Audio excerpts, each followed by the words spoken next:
चलो good evening everyone. आवाज वगैरे ओके. आजच्या विकली टॉकमध्ये जर का काही पॉइंट्स तुमचे क्लिअर नाही झाले तर त्याचा अर्थ असा असणार आहे की आधीच्या विकली टॉकमध्ये कदाचित ते पॉइंट्स कव्हर केले असतील म्हणून. ठीक आहे, तर अजेंडा चालू करतोय सर. ठीक आहे,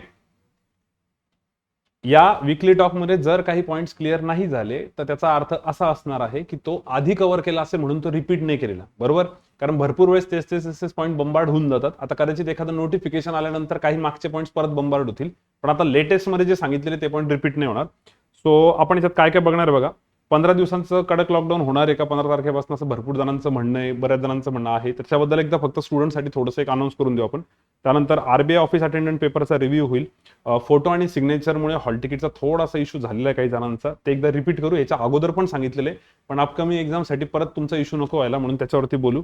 त्यानंतर बँक ऑफ बरोदा, भेल आणि एसबीआय एसओ यांच्या ऍडव्हर्टाइजमेंट आल्या, पण त्याच्याबद्दल काही विशेष नाहीये, एका मिनिटाच्या आत ते होऊन जाईल. त्यानंतर कॉन्टचं लाईव्ह सेशन बद्दलचं खूप इम्पॉर्टंट राहील.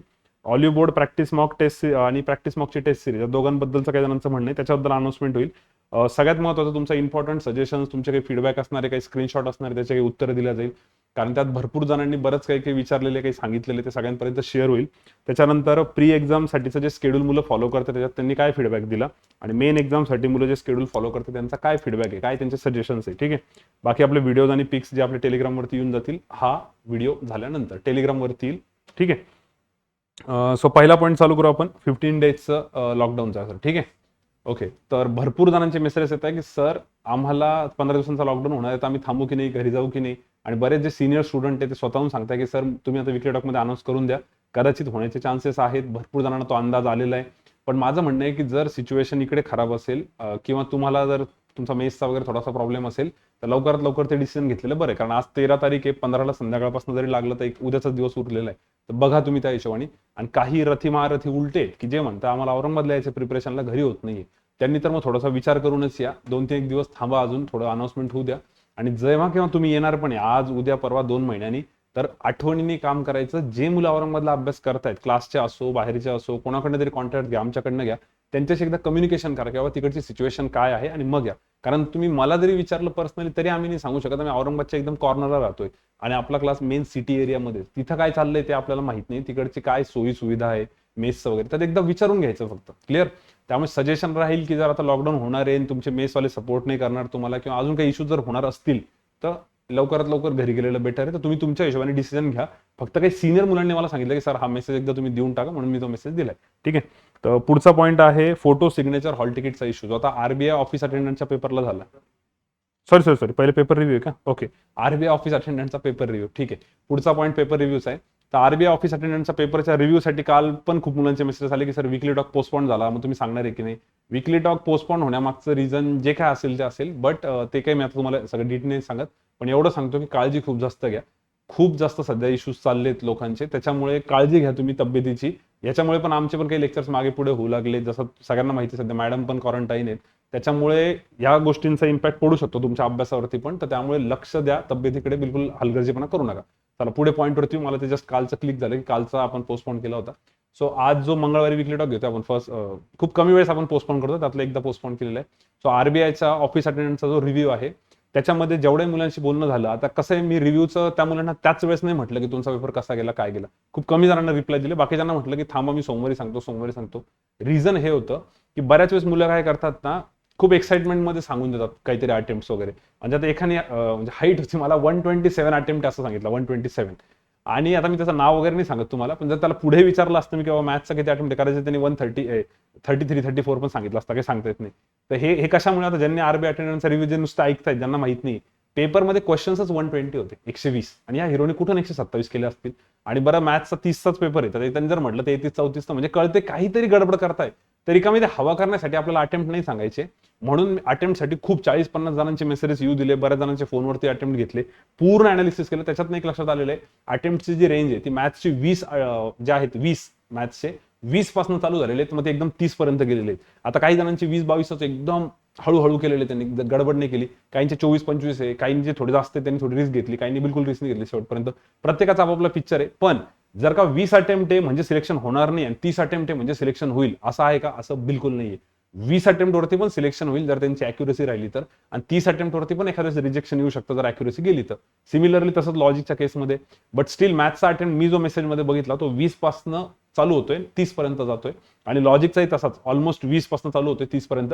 पण लॉजिकचा थोडा ना 25च्या दरम्यान थोडा जास्त, म्हणजे 25च्या अराउंड जास्त आहे, म्हणजे ऍव्हरेज तुम्ही 25 म्हणू शकतात कशासाठी, लॉजिकसाठी. आणि मॅथ्सचा ऍव्हरेज मग थोडासा 22 किंवा 21 अशा दरम्यान येईल. ठीक आहे, 30 वाले पण आहे मॅथ्समध्ये पण सगळे नाही आहेत, आणि लॉजिकमध्ये 30 वाले आहेत पण सगळे नाही आहेत, काही काही जण थोडेसे मागे आहेत.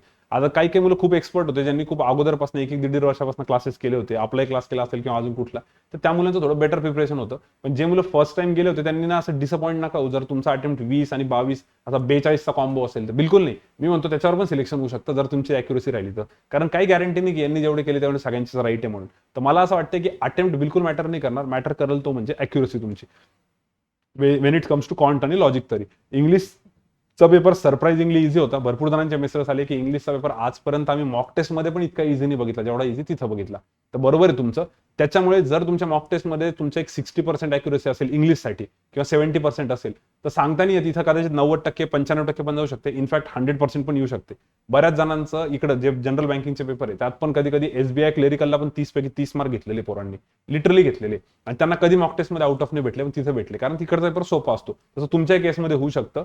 त्याच्यामुळे मला असं वाटतं की तुम्ही हा अंदाज नका लावू की सर माझे मॉक टेस्टमध्ये जर का मी 20 अटेम्प्ट केले तर माझे 10च मार्क यायचे किंवा 12 मार्क यायचे, मग आता तेवढे होईल का नाही, कदाचित तुमचा अजून चांगला स्कोर येऊ शकतो. ठीक आहे. आणि जीकेचं खूपच अनप्रेडिक्टेबल आहे. जीकेचं पोरांनी एकदम त्या मोमेंटला स्वतःला इतकं बॅक केलं की भैया हेचा आन्सर हेच आहे, दुसरं नाहीच येऊ शकत, आणि नंतर बाहेर आल्यावर बघितलं की अरे इथं गडबड झाली आपली. तर ते आपण एकदम म्हणजे असं ते कधी केबीसी बघतो ना, केबीसी मध्ये पण बऱ्याच वेळेस होतं बघा, नाही नाही हेच आहे मारायलाच पाहिजे, नंतर कळतं अरे अरे वेगळंच निघालं. तसं भरपूर जणांनी जीकेची थोडी गडबड केलेली आहे. खूप जणांचे मेसेजेस असेच होते की सर इतका अटेम्प्ट आहे पण मी ओव्हर कॉन्फिडन्स मध्ये 2-3 मारले, माझी गडबड झाली 2-3. तर असं सगळ्यांचंच झालेलं आहे. तर एखाद्याने असं रडू नका. आता मला काल एक एमपीच्या मुलाचा फोन आला होता, तो आपलं चॅनल फॉलो करतो, त्याचंही तेच म्हणणं होतं की जीके की सर थोडीशी गलती हो गई मैंने ऐसा ऐसा. म्हटलं अरे काही गलती बिलती नाही, ही सगळ्या पोरांची तेच हालत आहे. असं मला कोणी भेटलं नाही जीके मध्ये की सर मी 25 अटेम्प्ट केले आणि माझे सगळेच राईट आहे, किंवा म्हणजे एखाद दुसरा त्यालाही सध्या वाटत असेल पण त्याने अजून पूर्ण क्रॉस चेक नसतील केलेले.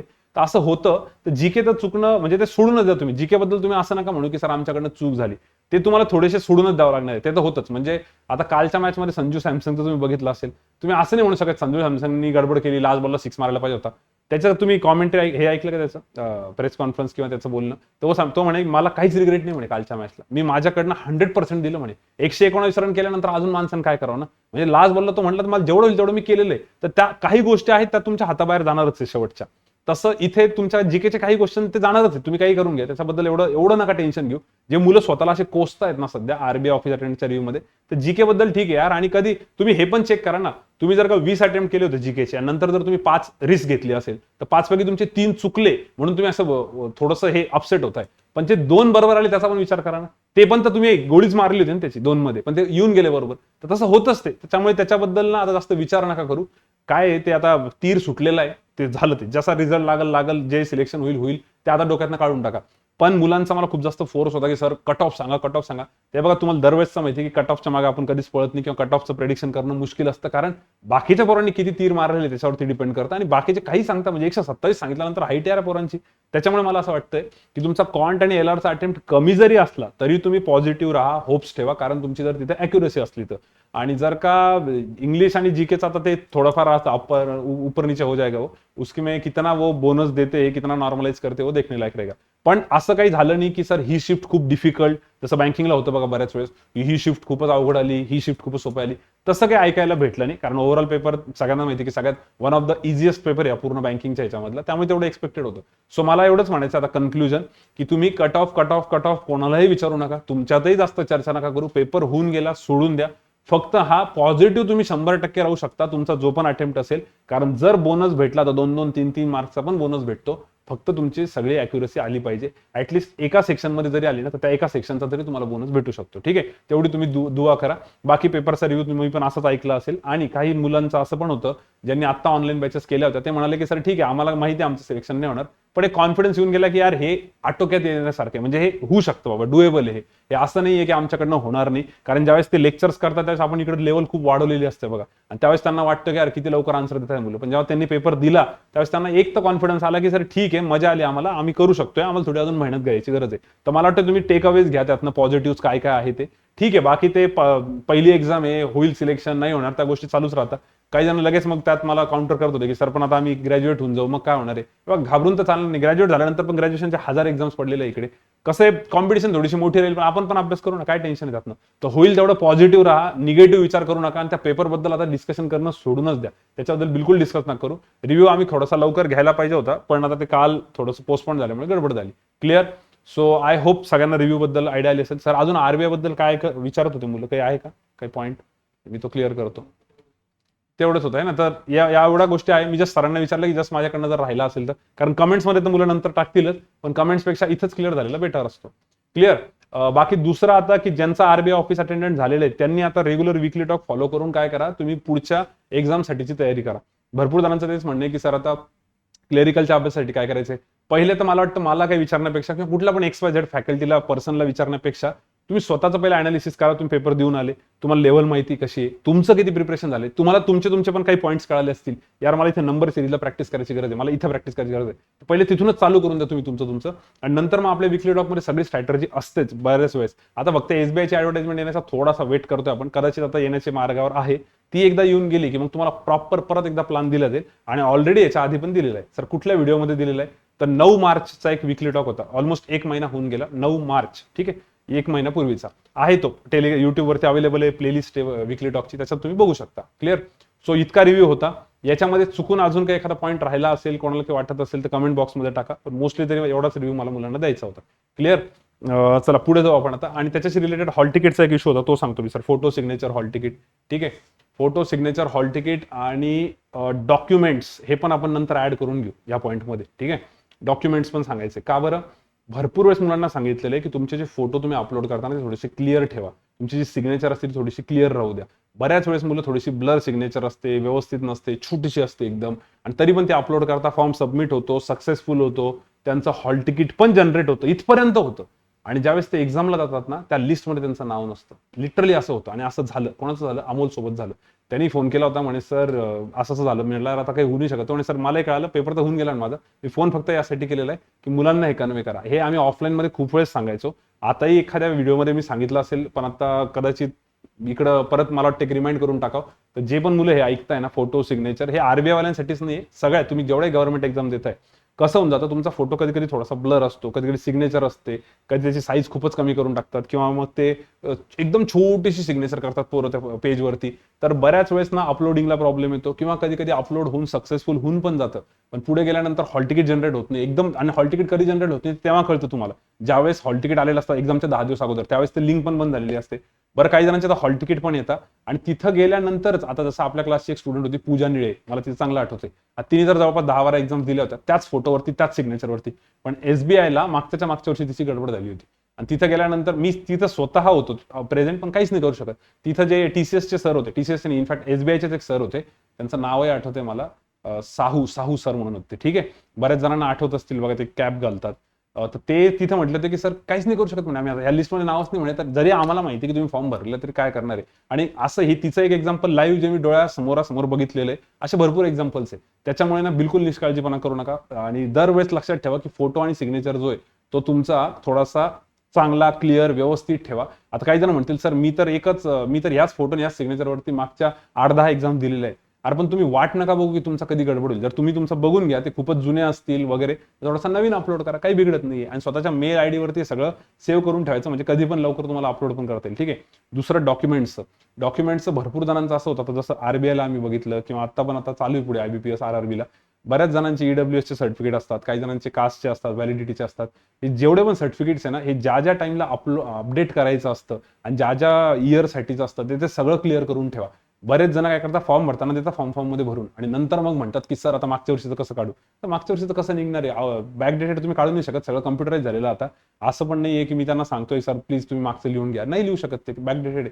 तर असे बरेच प्रॉब्लेम्स येतात, आणि नो डाऊट हे खूप जणांसोबत येतात, त्यामुळे कधी कधी सॉर्ट आउट होतात. काही बँका त्याला एवढं सिरियसली घेत नाही, काही काही जण घेतात. भरपूर जणांचं आम्ही जवळून बघितलेलं की सिलेक्शन त्याच्यामुळे राहिलं, काहींचं झालं. तर तुम्ही ज्या ज्या रिस्पेक्टिव्ह कॅटेगरीजमध्ये आहात, जे ज्या रिझर्वेशनमध्ये आहेत, ज्यांच्याकडे ते फॅसिलिटीज आहेत किंवा ते डॉक्युमेंट्स त्यांना अपडेट करायचे असतील व्हॅलिडिटीचे, ते करून घ्या. तर तुम्ही ज्या पण रिस्पेक्टिव्ह कॅटेगरीमध्ये असाल, जर तुम्ही एखाद्या तुमच्या सिनियरला विचारा, तो तुम्हाला सांगाल व्यवस्थित. नसेल तर मग आमच्याकडनं नंबर घ्या, आम्ही तुम्हाला त्या त्या कॅटेगरीच्या स्टुडंट्सचे नंबर देऊ, त्यांच्याशी बोला की बाबा कुठलं सर्टिफिकेट कसं कसं पाहिजे असतं. आणि शक्यतो मला वाटतं की जे पण मुलं कॅटेगरीमध्ये आहेत त्या सगळ्यांना ओबीसीचं ओबीसीवाल्यांना, एससीचं एसटीवाल्यांना, एसटीचं एसटीवाल्यांना सगळ्यांना माहिती असेल.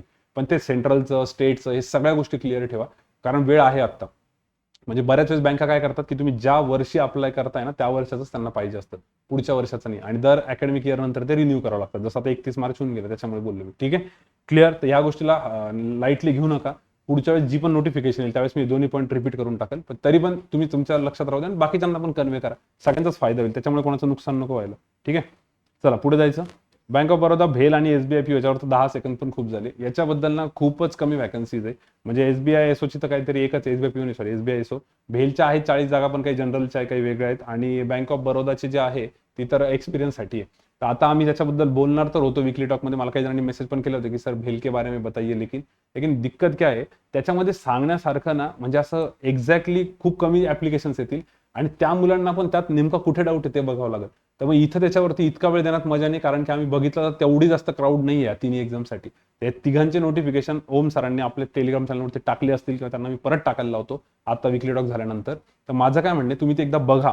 तुम्हाला त्यातनं जे जे डाऊट्स वाटले ना ते डाऊटसाठी मी तुम्हाला ओम सरांचा नंबर देतो, किंवा तुमच्याकडे ओम सरांचा नंबर असेलच किंवा ऑफिसच्या नंबरवरून घेऊन टाका आणि ओम सरांना डाऊट विचारून तुम्ही तुमचा डाऊट जरी क्लिअर केला तरी चालेल. ओम सर म्हणे मी त्यांना फोनवर सांगून देईल म्हणे सर, कारण तुम्ही किती सांगणार तिथे, कितीही सांगितलं ते कमीच पडणार म्हणे, कारण ते इतकं जास्त आहे. आणि तसं बघायला गेलं तर काही नाही सांगितलं तरी चालून जातं. मग त्यापेक्षा म्हटलं त्यांना एवढं तरी सांगू की तुम्हाला जर त्याच्याबद्दल काही जरी डाऊट वाटला तर तुम्ही ओम सरांना कॉन्टॅक्ट करा. ओम सरांचा नंबर असेल. ओम सरांकडनं तो प्रॉब्लेम जर सॉर्ट आउट नसेल तुमचा डाऊट, तर सर वरती अजून कोणा सिनियरला विचारतील किंवा एखाद्या सिलेक्ट झालेल्या मुलाला विचारतील किंवा कुठून ना कुठून कॉन्टॅक्ट काढून तुमचं काम करूनच देतील. क्लिअर. सो या तिन्ही एक्झामच्या याच्याबद्दल जे जे मुलं एलिजिबल त्यांनी ते बघून घ्या. त्या हिशोबाने बघा, बँक ऑफ बरोदासाठी तर हेच पाहिजे तुम्हाला, एक्सपिरियन्स पाहिजे. ठीक आहे, पुढचं कॉन्ट लाईव्ह सेशन बद्दल बोलायचं होतं. कॉन्ट लाईव्ह सेशनचं सगळ्यात इम्पॉर्टंट आहे, नीट आहे का. कॉन्ट लाईव्ह सेशनसाठीचे मी जे रूल सांगतोय हे रूल मला वाटतं सगळ्या मुलांना माहित पाहिजे. जर तुम्ही टेलिग्रामचं कॉन्ट लाईव्ह सेशन करताय, टेलिग्राम शब्द एक टाकून देऊ सर आपण, टेलिग्राम कॉन्ट लाईव्ह सेशन कशासाठी. तिथे इन्स्ट्रक्शन्स प्रत्येक वेळेस यस सर लॉजिकच्या वेळेस आणि ओम सर, सुजित सर मॅथ्सच्या वेळेस टाकतातच. आणि आधी खूप अगोदर मी पण तिथे टाकायचो, पण आता सध्या बाकी गोष्टींमुळे ते बघितलं जात नाहीये. पण मला एक दिसून आलं, ते थोडंसं बघितलं मी आत्ता विकली टॉक चालू व्हायच्या अगोदर. तर भरपूर मुलं तिथे जर एखादा क्वेश्चन असेल तर त्याचा आन्सर फक्त ऑप्शननुसार ए आन्सर, बी आन्सर असं काहीतरी पोस्ट करता किंवा 10 आन्सर 20 आन्सर असं पोस्ट करता. तर ज्यावेळेस मला आठवते मी लाईव्ह सेशन घ्यायचो, असा बिलकुल रूल नव्हता. इथं कडक रूल होता की तुम्ही कुठल्याही क्वेश्चनचं ऑप्शन किंवा आन्सर सांगायचं नाही, त्याचं डिटेल सोल्युशन आणि फोटो काढून पाठवून द्यायचा की तुम्ही काय कॅल्क्युलेशन्स केले, मग तुम्ही शॉर्टकट वापरलेला आहे, तुम्ही बेसिक केलेले आहे, व्हॉट एव्हर जे काय असेल ते टाकायचे. कारण त्याच्यात काहीच मूर्खपणा येतो निव्वळ, जर तुम्ही नुसते कमेंट्स करताय ए आणि बी आणि सी, त्याला काही अर्थ नाही. त्याच्यामुळे त्याचे मी आता डिटेलमध्ये एक्सप्लेन नाही करत ते काय आहे काय नाही, पण एवढंच आहे, टेलिग्राम लाईव्ह सेशन जर तुम्ही करताय तर टेलिग्राम लाईव्ह सेशनसाठी तो रूल एकदम स्ट्रिक्ट असणार आहे. जे पण स्टुडंट्स तिथे फक्त कमेंट करतील बी ऑप्शन किंवा 10 आन्सर किंवा 20 आन्सर, त्यांना सरळ त्या ग्रुपमधनं रिमूव्ह केल्या जाईल. आणि रिमूव्ह केल्या जाईल तर त्यानंतर परत ऍड केल्या जाणार नाही, हा रूल लक्षात राहू द्या. हा त्यावेळेस पण रूल होता ना, आता पण रूल आहे. आपल्या टेलिग्राम लाईव्ह सेशनची लिंक आपण कोणालाच शेअर नाही करत. बाहेरचे स्टुडंट असेल, क्लासचे स्टुडंट असेल तरी चालतील, तुम्ही डायरेक्ट आम्हाला मेसेज करा की सर आम्हाला ऍड करायचे. आणि मेसेज कोणाला करायचं, भरपूर जण मला करतात किंवा कोणालाच दुसऱ्यांना मेसेज नका करू. इथं 95चा नंबर आहे, याच्यावरती या स्क्रिप्टवरती ऑफिशियल नंबर दिसत असतील, त्या 95च्या नंबरवरती अजिंक्य सरांना मेसेज करा की सर मला ऍड करा म्हणून टेलिग्राम लाईव्ह सेशनला. व्यवस्थित लिहा तिथं तुमचं नाव वगैरे, थोडेसे डिटेल्स द्या, सर तुम्हाला ऍड करतील. पण जर एकदा तुम्हाला बॉस रिमूव्ह केलं तर परत ऍड करणार नाही. हा रूल एकदम स्ट्रिक्ट आहे. मी ओम सरांनाही बोललो, सुजित सरांनाही बोललो, त्यांना म्हटलं हा व्हिडिओ तुम्ही हवं तर परत आता अपलोड झाल्यानंतर टाका. त्यांना हा टायमिंगही सांगा, त्या टायमिंगमध्ये बघू द्या. किती पण रथी महारथी पोरगा असो, तुम्ही तुमचं हवा तिथं करू नका. तुम्हाला जे सांगितलेले ते रूल सगळ्यांसाठी स्ट्रिक्ट असणार आहे, सगळे क्लिअर असणार आहे. कारण भरपूर मुलं त्यांचा वेळ काढून ते 2 तास तिथं अटेंड करताना त्यांना भयंकर फायदा झालेला आहे, कॉन्टच्या लाईव्ह सेशनमुळे पण आणि लॉजिकच्या पण. पण हे बाकीचं जे मूर्खपणा करतात, फक्त आन्सर टाकतात, ते बिलकुल नका करू. ठीक आहे. दुसरं, काही जण त्या ग्रुपवरती काही इकडच्या तिकडच्या जीकेच्या लिंक, इकडच्या तिकडच्या लिंक काही पण पाठवतात कुठल्या पण. जर का असं चुकून कोणी तिथं जीकेचं डिस्कशन केलं किंवा दुसऱ्याच कुठल्या तरी इरिलिव्हंट लिंक फॉरवर्ड केल्या तर तुम्हाला त्या ग्रुपमधनं परत रिमूव्ह केलं जाईल आणि परत ऍड केलं जाणार नाही. कारण मी जरी तुम्हाला रिमूव्ह केलं आणि मला परत जर ऍड करायचं असेल तर ते तिथं विचारतात की यांना ऑलरेडी रिमूव्ह केलं, ऍड नाही करू शकत तुम्ही, यांचं नेम वगैरे चेंज करा, असे बरेच इन्स्ट्रक्शन येतात. आणि सगळ्यात बेस्ट आहे ते आम्हाला लगेच कळून पण जातं की यांना ऑलरेडी रिमूव्ह केलेलं आहे आपण, त्या ऍडमिनला कळून जातं. त्याच्यामुळे चुकून पण तिथं कोणी रिकाम्या इरिलिव्हंट कमेंट करायचे नाही. इरिलिव्हंट कमेंट असो, इकडच्या तिकडच्या लिंक असो, जीकेचं काही मटेरियल असो, व्हॉट एव्हर, काही का असे ना, काही जरी आलं तर तुम्हाला परमनंटली रिमूव्ह केल्या जाईल आणि परत ऍड केल्या जाणार नाही. मी परत सांगतोय, मग तो क्लासचा स्टुडंट असो किंवा बाहेरचा स्टुडंट असो, व्हॉट एव्हर. क्लिअर? सो तिथं ते डिसिप्लिन पाळा. आणि टेलिग्राम लाईव्ह सेशनवरती कुठल्याही पद्धत, बरं आता टेलिग्राम लाईव्ह सेशन काय पर्यंत हे काही जणांना माहित नसतं. बरेच जण अजिंक्य सरांनी त्यांना ऍड केल्यावर पण विचारतात की सर मला तो व्हिडिओ दिसत नाहीये. टेलिग्रामवरती कुठलाही व्हिडिओ सेशन नाहीये. टेलिग्राम लाईव्ह सेशन त्या पर्टिक्युलर टाइमला स्टार्ट होतं. तिथे काही क्वेश्चन पोस्ट केले जातात. तिथे 1000च्या वरती मुलं ऑनलाईन असतात. ते मुलं तिथे आन्सर देतात. तुम्हाला बेस्ट मधलं बेस्ट आन्सर बघायला भेटतं. कॉम्पिटिशन कळते, प्रेशरमध्ये कसं आन्सर द्यायचे, कोण काय ट्रिक वापरते, सगळ्या गोष्टी कळतात. फक्त याला एक डिसिप्लिन लावावं लागणार आहे. तर ती मी तुम्हाला सांगितलं की हे असं असं पाहिजे आणि ते सरांनाही मी क्लिअर इंडिकेशन दिलेलं आहे. मुलांनी काही जरी केलं तुम्ही त्यांना डायरेक्ट रिमूव्ह करून टाका, काहीच विचार करू नका. ठीक आहे? आणि जे मुलं ऑनलाईन बॅचेसचे आहेत ते जर काही ऐकत असतील तर तुम्हाला ती बॅच जॉईन करायची काही गरज नाही. ज्यावेळेस तुमची ती बॅच संपून जाईल त्यावेळेस आम्ही तुम्हाला त्यामध्ये ऍड करू, तुम्ही काळजी करू नका. पण सध्या त्या टेलिग्राम लाईव्ह सेशनला तुम्ही नका जाऊ ज्या मुलांचे ऑनलाईन बॅचेस चालू आहे. ते मोस्टली कोणी करायला पाहिजे ज्यांच्या बॅचेस संपलेल्या आहे. त्याच्यामुळे तुमचा निदान अभ्यास तरी होतोय. लॉजिकचा 2 तास, मॅथ्सचा 2 तास, आणि भरपूर स्टुडंट आहे त्यांनी त्याचा ऍक्च्युअली फायदा करून घेतला. आणि बरेच जण आहेत जे फक्त नावाला त्याच्यामध्ये आहे पण काही करत नाही. त्यांचं तसंही काही आयुष्यात होणार नाही मला वाटतंय. तर त्यांनी थोडंसं जागी व्हा आणि थोडं पार्टिसिपेट करा. ठीक आहे? सो कॉन्ट लाईव्ह सेशन बद्दलचे इन्स्ट्रक्शन्स क्लिअर आहे. आन्सर पूर्ण टाकायचे, ते सगळ्या त्या मेसेजेसमध्ये लिहिलेलं आहे. ते तुम्हाला सर फॉरवर्ड करून देतील. ठीक आहे? चला पुढे. त्याच्यानंतर ऑलिबोर्ड ना, हा पुढचा पॉईंट आहे ऑलिबोर्ड प्रॅक्टिस मॉकच्या टेस्ट सिरीज बद्दल. तर ऑलिबोर्ड प्रॅक्टिस मॉकच्या टेस्ट सिरीज बद्दल, ऑलिबोर्डची जी टेस्ट सिरीज आहे ती सगळ्यांना माहिती आहे की आपल्या इकडे थोडंसं कमी प्राइसमध्ये भेटते, म्हणजे 50% मध्ये भेटते. कारण की भरपूर क्लासचे स्टुडंट्स आहे त्यांनी आधी पण ऑलिबोर्ड रेफर केलं होतं आणि आपण पण ऑलिबोर्डवाल्यांना आपले सगळे रिझल्ट पण दाखवले होते क्लासचे की एवढे स्टुडंट्स तुमचे एक तर ऑलिबोर्ड घेतात आणि एवढ्या जणांचे रिझल्ट पण आलेले, बँकेत पण सिलेक्ट होतात. त्यामुळे सगळेजण तेच सजेस्ट करतात कारण ती सगळ्यात बेस्ट टेस्ट सिरीज आहे. तर ती डिस्काउंट प्राइसमध्ये भेटते. मी एवढं डिटेलमध्ये काय सांगतो, एकानी कोणीतरी ओम सरांना विचारलं का कोणीतरी कमेंट केली कोणत्या व्हिडिओवर काय माहिती, त्यामुळे ते स्कॅम होतं का म्हणे, ते संपलं का. अरे बाबा, ज्यावेळेस हॉलिवूडचे टेस्ट सिरीज येतात ना ते 2 दिवसाच्या आत सगळ्या संपून पण जातात. त्यात असं पण नाही की काही राहतात काय, स्कॅम बिम तर लय दूरची गोष्ट राहिली. तर सरळ आपण स्टुडंटकडनं ते पैसे घेऊन फक्त तिकडे ट्रान्सफर करतोय. स्टुडंट डायरेक्ट का नाही कॉन्टॅक्ट करत आहे, कारण ते एकेकाला ते नाही करत बसणार. ते म्हटले की बाबा तुम्ही तुमचं बघून घ्या, तुम्ही फक्त आम्हाला पास करा. एवढंच काम आहे आपलं त्यामध्ये, बाकी दुसरं काही नाही. मागच्या वर्षी जे होतं, मागच्या महिन्यात मला वाटतं की ऑनलाईनला प्रॉब्लेम येत होता म्हणून त्यांनी ऑफलाईन त्याचं पेमेंट एक्सेप्ट करत होते बघा. पण आता ह्यावेळेस कदाचित अकॅडमिक इयर चेंज झालेलं आहे त्यामुळे ऑनलाईन करतील पण एक्सेप्ट. पण त्याच्याबद्दलची डिटेल तुम्हाला ना उद्या टेलिग्रामवरती 100% येईल. आणि त्याला लेट का बरं होतंय, तो जो पर्सन आहे ऑलिवूडचा त्याच्यासोबत हे सगळं कम्युनिकेशन चाललंय, तेच ऍक्च्युली हॉस्पिटलमध्ये, त्याच्यामुळे ते कम्युनिकेशन होत नव्हतं. बट स्टील मी आत्ता वीकली टॉक चालू करायच्या आधी परत एकदा अनिल सरांना विचारलं की सर काय सध्याचं स्टेटस. तर सर म्हणे सर आज मोस्ट प्रॉब्ली आज रात्री किंवा उद्या सकाळपर्यंत येऊन जाईल. तर तुम्ही मुलांना तशी अनाउन्समेंट करून टाका आणि उद्या आपण टेलिग्रामवरती एक मेसेज टाकून देऊ. तर ऑलिवूडचं होऊन जाईल. बट जर ऑलिवूडचं जे पॅक आहे 1200 रुपयाला पूर्ण वर्षभराचे टेस्ट सिरीजचं, ते जर का 1200 रुपये वर्षभराचंच आहे. मागच्या वेळेस त्यांनी काहीतरी फेब्रुवारीला 14 महिन्यांसाठी दिलं होतं, आता ते 12 महिन्यांसाठीच आहे. तर त्यांचं म्हणणं आहे की जर समजा काही जणांना हे हेवी जात असेल की सर 1200 रुपये खूप जास्त होत आहे, तर तुम्ही ग्रुपमध्ये घेण्याचा प्रयत्न करा. ठीक आहे सर, एक करता का बंद. तर तुम्ही हे ग्रुपमध्ये घेऊ शकता. ठीक आहे? ग्रुपमध्ये सर कसं, समजा 2 जणांनी मिळून 1200 रुपयाचं एक पॅक घेऊन टाकायचं एका आयडी वरती आणि मग अर्ध्या टेस्ट यांनी द्यायच्या, अर्ध्या टेस्ट त्याला द्यायला लावायच्या. कारण आता 20 टेस्ट जर असतील तर 20 टेस्ट एकाकडनं देणं होत नाही, मग 10 देऊन टाकायच्या आणि तुम्ही दुसऱ्याचं अनालिसिस पण करू शकता. असं एक करू शकता तुम्हाला जर का करायचं असेल, पैशांचा प्रॉब्लेम असेल तर. आणि जर काही जणांचं म्हणणं असेल की नाही सर पैशांचा प्रॉब्लेम नाही, तर मग तुम्ही एकट्याने पण घेऊ शकता. बरं सर, फक्त ऑलिवूडच का नाही, प्रॅक्टिस मॉक पण चांगले. प्रॅक्टिस मॉकवाल्यांशी पण आम्हाला एकदा बोलावं लागेल, जर त्यांनी पण असं काही डिस्काउंट दिला तर बरं होईल. पण आपला एक स्टुडंट आहे अंबादास म्हणून, अंबादासने त्या दिवशी एक मेसेज टाकला होता बघा ग्रुपवरती. तो म्हटला होता की त्यांनी काहीतरी 40-50 आयडीज त्यांच्याकडनं मागवले होते थोडेसे कमी रेटमध्ये. तर असं जर तुम्ही तुमच्या लेवलवरती करू शकत असाल तर तुम्ही करू शकता, किंवा तुम्ही 20-30 जणांचा ग्रुप बनवा. पण ते तुम्ही बघा तुमच्या लेवलनी जर होत असेल तर. मला वाटतं अंबादासने एक मेसेज सर्क्युलेट तर केला होता, त्याचं पुढे काय झालं माहित नाही, कारण मी लेक्चरमध्ये होतो. त्याच्यामुळे त्याला म्हटलं तू फॉरवर्ड करून दे, आणि ओम सरांनी पण मला वाटतं फॉरवर्ड केला होता. असं जर असेल तर आपण तेवढी स्टुडंटला नेहमी हेल्प करतो. तर प्रॅक्टिस मॉकचंही चांगलं आहे. जर पॉसिबल असलं तर मी म्हणाले एक प्रॅक्टिस मॉक आणि एक ऑलिवूड घेऊन ठेवा आणि दोघांमध्ये शेअरिंग करा, जेणेकरून काय होईल दोघांची तुम्हाला व्हरायटी बघायला भेटेल. कारण सध्या जे काय आपल्या बँकेत मुलं सिलेक्ट झालेले त्यांचा जर रिव्ह्यू घेतला तर मॅक्झिमम मुलं ऑलिवूड आणि practice mock 2 mock test series suggest करतात. तर ज्यांना पाहिजे त्यांनी घ्या. जर तुमच्यामध्ये काही नवीन स्टुडंट असतील, ते म्हणत असतील सर आम्ही घेऊ का, आम्ही तर आत्ता बॅच चालू केली, आमचं आता नवीन प्रिपरेशन आहे, तर तुम्ही बिलकुल घेऊ नका.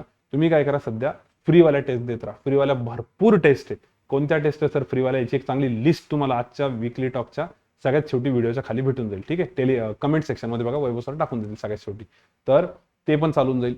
तर मला वाटतं पहिले फ्री टेस्ट द्या, नंतर पेड घ्यायचं असेल त्यात पण पैसे कमी असतील तर तुम्ही ऍटलीस्ट शेअरिंगमध्ये घ्या, आणि नंतर जर तुम्हाला वाटलं की नको मी एक इंडिव्हिज्युअली घेऊ शकतो, तुम्ही परत दुसरं पॅक परचेस करू शकता. ठीक आहे, पण मग आता आपलं हे क्लासचं पॅक किती दिवस राहील, तर आम्ही क्लासचं नेहमी तुम्हाला माहिती आहे की 100 IDs आपण त्यांच्याकडनं मागवतो. 100 IDsचा तुम्हाला उद्या एक मेसेज येऊन जाईल. तो मेसेज आल्यानंतर तुम्हाला अनिल सरांशी कॉन्टॅक्ट करून ते बघावं लागेल. मग ते एका दिवसातही संपू शकतं, अर्ध्या दिवसातही संपू शकतं, 2 दिवसातही संपेल किंवा 3 दिवसातही संपेल. आता ते मुलांवरती डिपेंड आहे कसं कम्युनिकेशन होईल. फक्त एक त्याच्यात अनाउन्समेंट करावं लागेल. दरवेळेस सारखं नाही. आता आधी कसं क्लासमध्ये मुलं यायचे, तो ID समोरासमोर घेऊन टाकायचे, पासवर्ड घ्यायचे आणि निघून जायचे.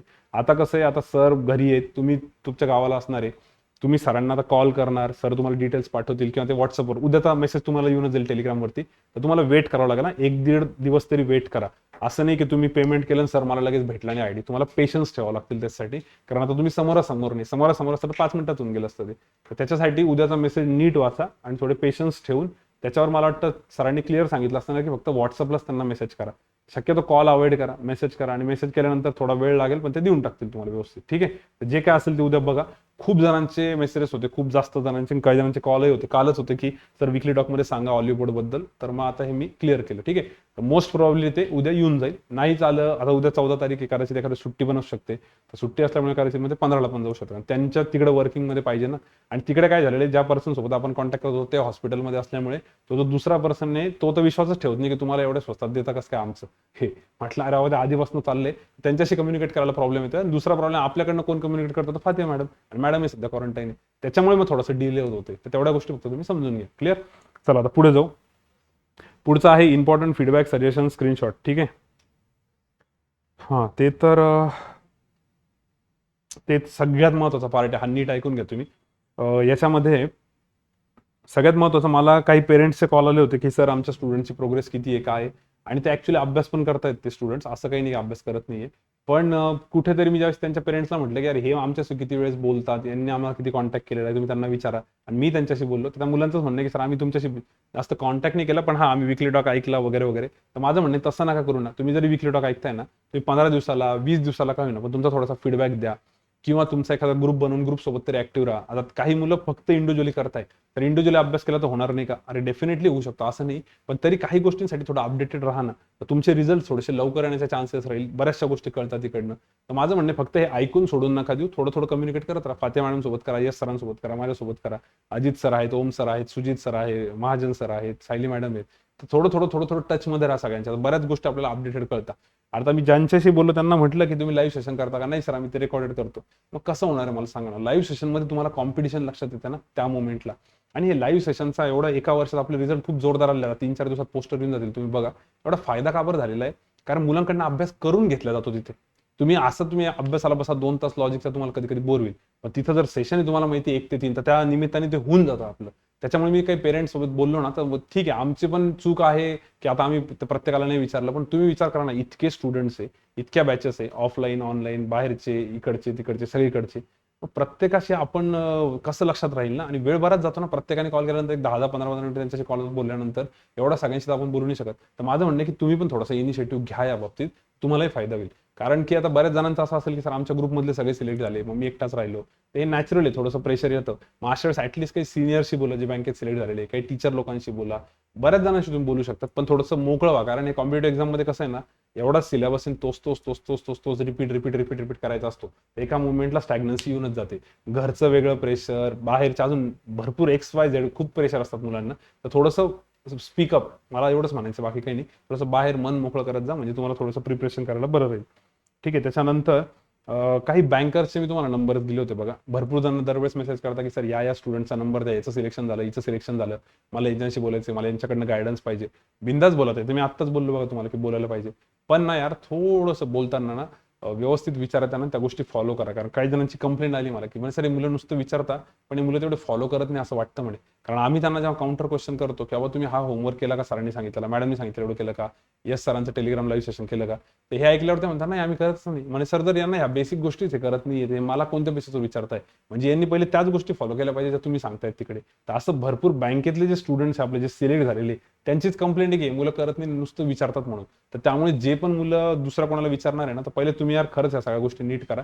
आणि तुम्हाला जो कोणी जो काय फीडबॅक देईल, बँकेत सिलेक्ट झालेला असो, तुमच्या जवळचा कोणी असो, व्हॉट एव्हर, तो फॉलो करा, तुमच्या चुका दुरुस्त करा, तर तुम्हाला फायदा होईल. हे मी ऍक्च्युली प्रीच्या याच्यामध्ये सांगणारच आहे पुढे, बट ठीक आहे.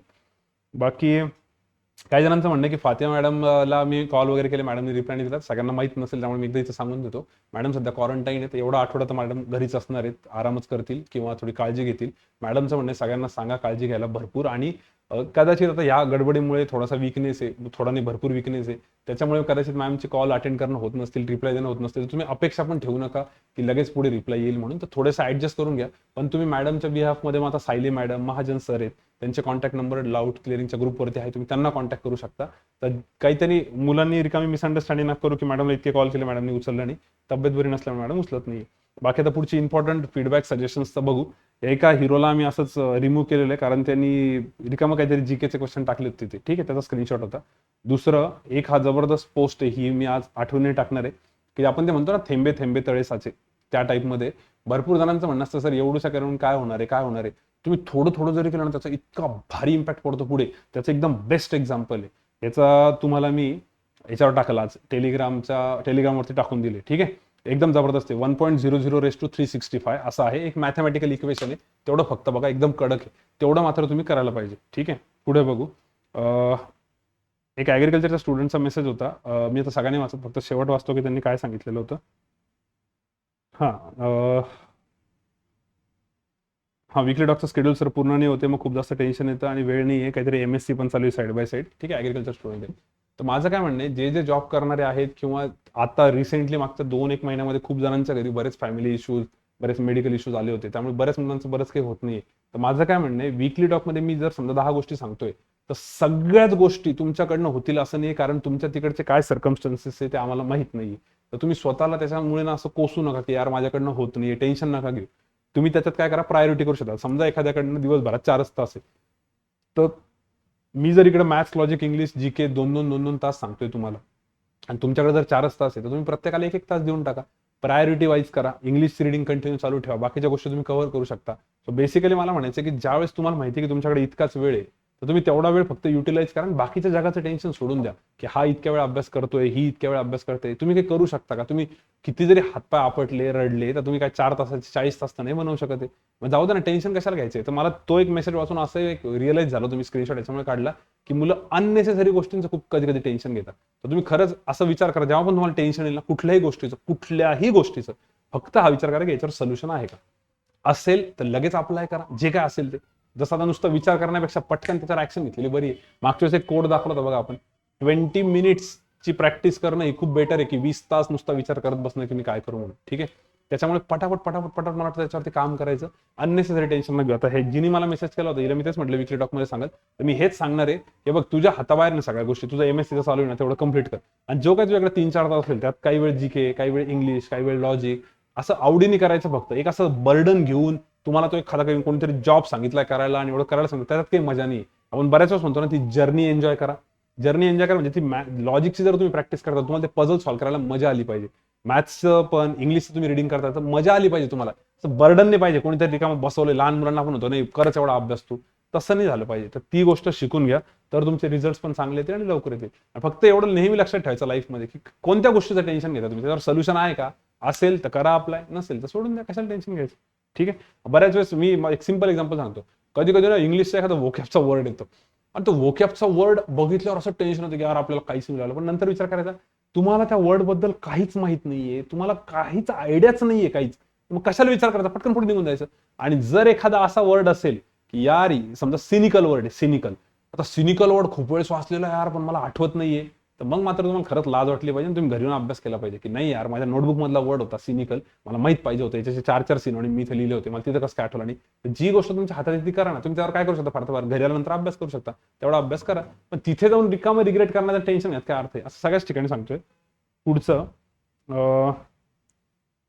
हा, मी मागच्या सारस्वत बँकेचा फीडबॅक दिला होता, तर एकाचा मेसेज आला की सर आता खूप बरं वाटतं तो फीडबॅक ऐकून, नाही तर मी रिकामं टेन्शन घेत होतो. तर माझं नेहमीच म्हणणं असतं, तुम्ही कोणाचे बोलणं ऐकून ना टेन्शन नाही घेतो. बरेच जणांना विचारलं ना किती अटेम्प्ट केले, काहीच्या काही सांगतात. एक तर पोरांना पहिले विचारायचंच नाही किती अटेम्प्ट केले, आणि विचारल्यानंतर त्यांनी सांगितल्यावर त्याचं टेन्शन नाही घ्यायचं. आणि खूपच त्याने अटेम्प्ट भारी सांगितलं असेल ना, त्याला म्हणायचं भाऊ तुझं नाव मोबाईल नंबर देऊन ठेव मला, मी ना थोडंसं मला गायडन्ससाठी तुला कॉल करेल. आणि जेव्हा रिझल्ट लागला त्यावेळेस कॉल करून द्यायचं, काय आला म्हणून रिझल्ट भाऊ कसं काय, कळून जातं आपल्याला काय. असे भरपूर असतात. इंजिनिअरिंगला तर तुम्हाला चांगला एक्सपिरियन्स आला असेल, पोरं डायरेक्ट सांगायचं इतका अटेम्प्ट तितका अटेम्प्ट, आणि 40 वरती पेपर निघत बी नव्हता. असं होऊन जायचं काही काही जणांचं, रिकामं घाबरायचे काही काही पोरं. त्यामुळे ते टेन्शन नाही घ्यायचं. ठीक आहे. बाकी आरबीआय ऑफिस अटेंडंटच्या ग्रुपवरती पेपरच्या एक दिवस अगोदर एक व्हिडिओ टाकला होता धोनीचा, एकदम मस्त होता तो. मी तुमच्यासाठी पण परत टाकून दिला आज. बाकी एका स्टुडंटनी मेडिकलची लिस्टच पाठवलेली टॅबलेट्सची, ती ऍक्च्युली कोविड पॉझिटिव्ह होती. तर ती म्हणे की सर या टॅबलेट्स खूप जबरदस्त आहे, जर कोणाला अवेलेबल नसेल फॅसिलिटीज तर त्यांना हे पाठवून द्या. बऱ्याच लोकांना कधी कधी असं वाटतं की आपल्याला कोणी मिसगाईड करतंय का, तर एवढं बघून घ्यायचं. तर ही लिस्ट बघून घ्यावं तुम्ही, किंवा मी पाठवून दिली तुम्हाला पण ती. ठीक आहे. आणि याच्यावरनं विषय निघालाच तर एक सांगून देतो, आपले अजित सर जे आहे ते बाय प्रोफेशन तसे डॉक्टर आहे, पण मॅथ्सचे डाऊट्स क्लिअर, आपले मॅथ्सची पण फॅकल्टी येते ऍक्च्युली, खूप जबरदस्त त्यांचा रिस्पॉन्स आहे. भरपूर जण जेवढे विकली टॉक ऐकतात मला वाटतं त्यातले अर्धे मुलं त्यांना ओळखत असतील. त्यांची बॉन्डिंग पण चांगली आहे अजित सरांसोबत, आणि खूप भारी सांगतात ते, मॅथ्स खूप भारी शिकवतात. पण सध्या अजित सर मॅक्झिमम टाइम तिकडे देत आहेत गव्हर्नमेंटच्या हॉस्पिटलसोबत, गव्हर्नमेंटच्या डॉक्टरच्या ते काम करतात सगळं कोविडच्या याच्यामध्ये. तर त्यांना पण बरंच काही माहिती बरं का. त्यामुळे जे ज्या मुलांचं सरांसोबत कनेक्शन असेल, तुम्हाला जर कोविडची काही माहिती लागली, काही मदत लागली, तर सरांना तुम्ही फोन करून विचारा कोणत्या टॅबलेट्स काय काय काय नाही. जस्ट इन केस जर तुमचा फॅमिली डॉक्टर तुमच्या घराजवळ नसेल, किंवा अजून काही इश्यूज येत असतील, किंवा तुम्हाला काही गडबड असेल तर, कारण सरांसोबत तुमचं कनेक्शन चांगलं आहे आणि सरांची खूप जण हेल्प घेतात. इनफॅक्ट मॅडमनी पण सरांची हेल्प घेतली, मी पण स्वतः घेतली, कारण आमच्या पण काही रिलेटिव्हचं होतं. तर तेवढं तुम्ही विचारू शकता सरांना, सर तुम्हाला कन्वे करतील व्यवस्थित. ठीक आहे. आणि अजित सर थोडासा रिप्लाय त्याला लेट करत असतील सध्या, त्यामुळे आपण सुजित सरांना ते एक हेल्पिंग हँड म्हणून घेतलेले. त्यामुळे सुजित सरांसोबत कम्युनिकेट करा, ओम सरांसोबत करा. सुजित सर आणि ओम सर तुमचे डाऊट चांगले क्लिअर करतील. ठीक आहे. अजित सर पण करतील, पण त्यांना कधी कधी लेट होईल रिप्लाय द्यायला, तर तेवढं समजून घ्या. बाकी ते जुन्या मुलांचे काही चांगले मेसेजेस होते की सर रिझल्ट खूप भारी आले क्लासचे, त्यांनी जुने पोस्टर बघितले वाटतं, मागे स्टेटसला ठेवले होतं. आता परत 2-3 दिवसात पुढचे पण पोस्टर येतील. सर विकली टॉकमध्ये भेलबद्दल सांगा, ते बोललो मी ऑलरेडी. बाकी हा एक अविनाश म्हणून आपला एक स्टुडंट आहे, त्यांनी एक मोठा मेसेज लिहिलाय. फक्त त्यांनी एवढंच लिहिलेलं आहे, खूप चॅलेंजिंग सिच्युएशन आहे हॉस्पिटलमध्ये, घरचे काही जण असतात असं त्यांनी खूप खूप लिहिले, मी सगळ्यांनी वाचून दाखवत. पण त्याचं एवढंच म्हणणं आहे की मुलांना सांगा विकली टॉकमध्ये काळजी घ्या, हलगर्जीपणा करू नका, अननेसेसरी हे नका करू, कॅज्युअलिटी दाखवू नका. ठीक आहे. बाकी एक आरबीआयची आपली एक स्टुडंट होती, तिने पेपर दिल्यानंतर तिने एक मेसेज केला होता की सर फातिया मॅमचे 25 गोल्डन रूल्स जे मॅडमने शिकवले होते ते मोर दॅन सफिशियंट होते, तेवढे मुलांना खरंच करायला लावा. आता आरबीआयचा पेपर तर होऊन गेला, पण जे पण मुलं बाकीचे एक्झाम देत आहेत त्यांना मॅडमनी जे 25 रूल लिहून दिलेले आहेत ते सगळे करा व्यवस्थित, कारण याचा खरंच पेपरला ॲज इट इज फायदा होतो. नो डाऊट पेपर सोपा होता तरी पण. ठीक आहे. बाकी हा हेच परत भरपूर जणांचं ते सर टेन्शन येते, नॉर्मलायझेशनची भीती वाटते, जीकेचं कसं होईल काय होईल. आता आरबीआयचा पेपर झाला म्हणून असे मेसेज येत आहे, पण मी म्हणतोय कुठलाही पेपर असो आयुष्यातला, एकदा होऊन गेला ना त्याचा एकदा नॉर्मल रिव्ह्यू ऐकला की सोडून द्यायचा, त्याचा विचार नाही करायचा, त्याच्याबद्दल विचार करण्यात काही मजा नाहीये. ठीक आहे. आणि रिव्ह्यू तुम्ही ऑलरेडी दिलेला आहे. बाकी हा एक मेसेज, एक नाही म्हणजे ऍक्च्युली खूप मेसेज आहे त्यातला, मी फक्त एक मेसेज स्क्रीनशॉट काढला. सगळ्यांना एक रिक्वेस्ट आहे, तुम्हाला जेव्हा केव्हा वेळ भेटेल ना, आता आपण एक लाईव्ह सेशन घेतलं होतं युट्यूबवरती, आय गेस 46 नंबरचं होतं, 46 नंबरचं होतं कॉन्ट लाईव्ह सेशन. आता संडेला घेतलं ना सर आपण, सॅटर्डेला घेतलं होतं, सॅटर्डेला 4 वाजता घेतलं होतं. आज मंगळवारी, शनिवारी घेतलं होतं आपण. ठीक आहे. त्या सेशनमध्ये सगळ्यात शेवटचे एक अर्धा तास मध्ये ना केसलेट घेतलेली आहे. तेवढं आठवणीने बघा, वेळ काढून बघा, तुम्हाला जेव्हा वेळ असेल तेव्हा तुमचा मूड फ्रेश असेल. आणि फक्त एक रिक्वेस्ट आहे, ती केसलेट फक्त अशी बघत नका बसू, तुम्हाला लय भारी वाटेल ते, अरे वा काय मस्त चालली.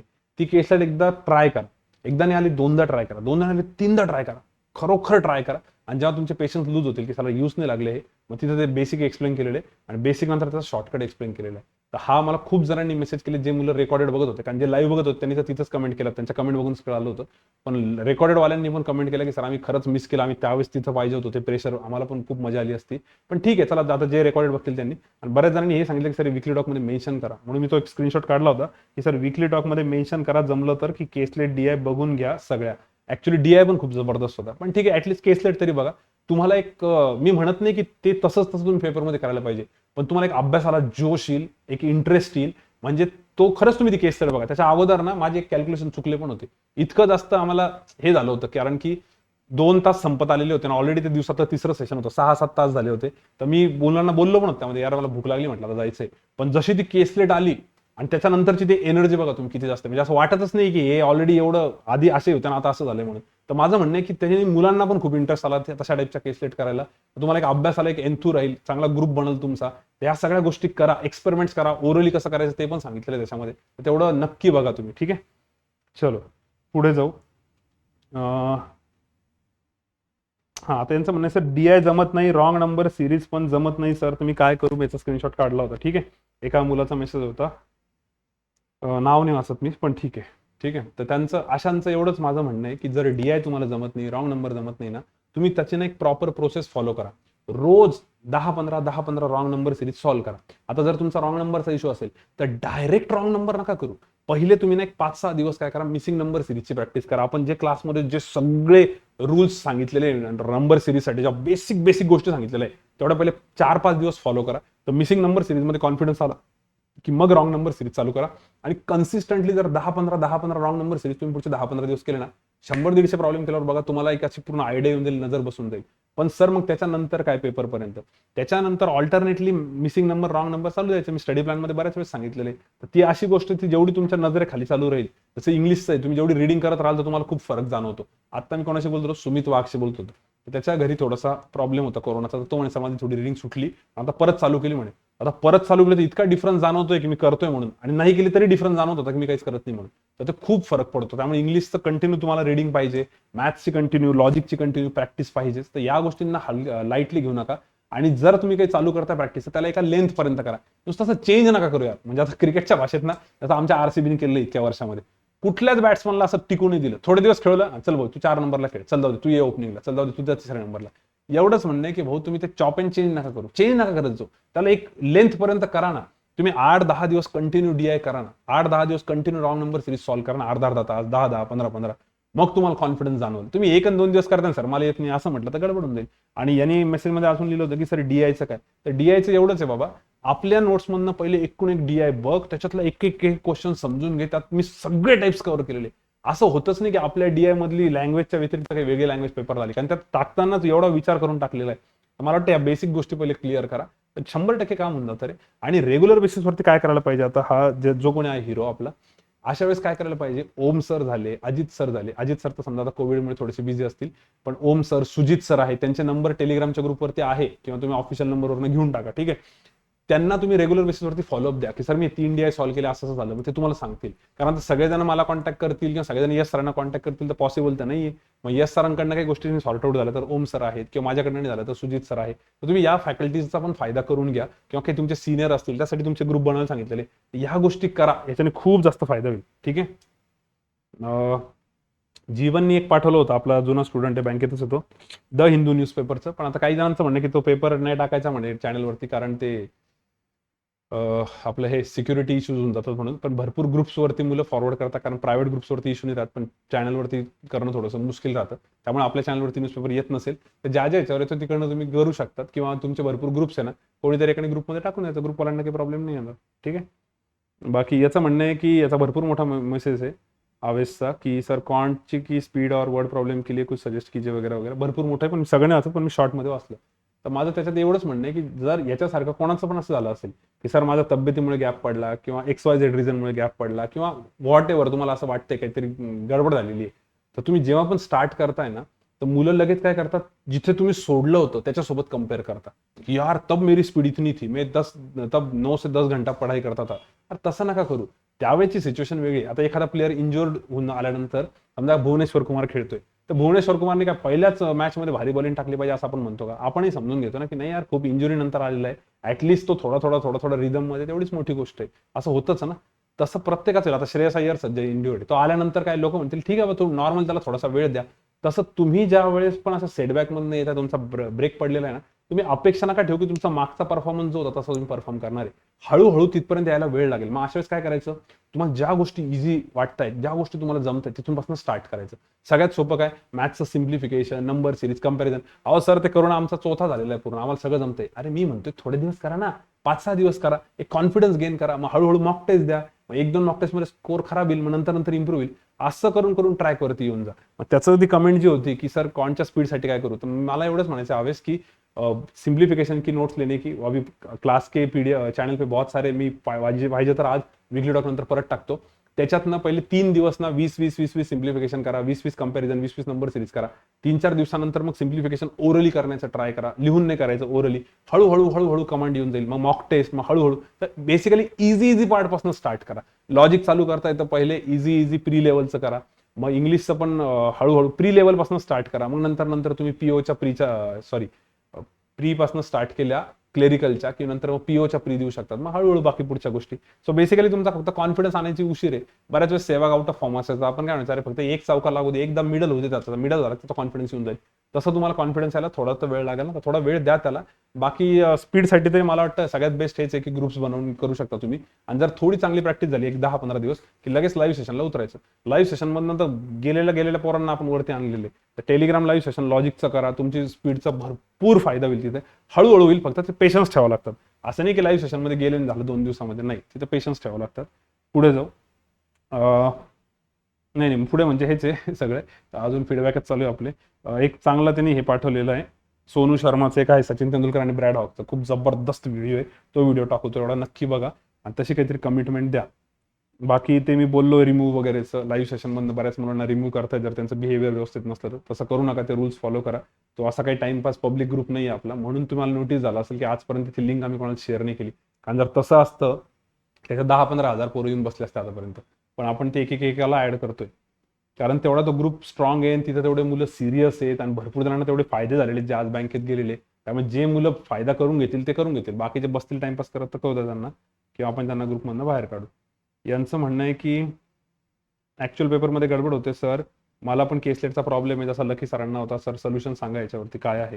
याच्यावर मी सोल्युशन हेच सांगितलं की रोज 3-4 केसलेट करायचा. केसलेट पण आपल्या टेलिग्रामवरती आहे आणि सुजित सर, ओम सर यांना रेग्युलर बेसिसवरती कॉन्टॅक्ट करून त्या केसलेट दाखवायच्या, ते तुम्हाला सोल्युशन सांगतील.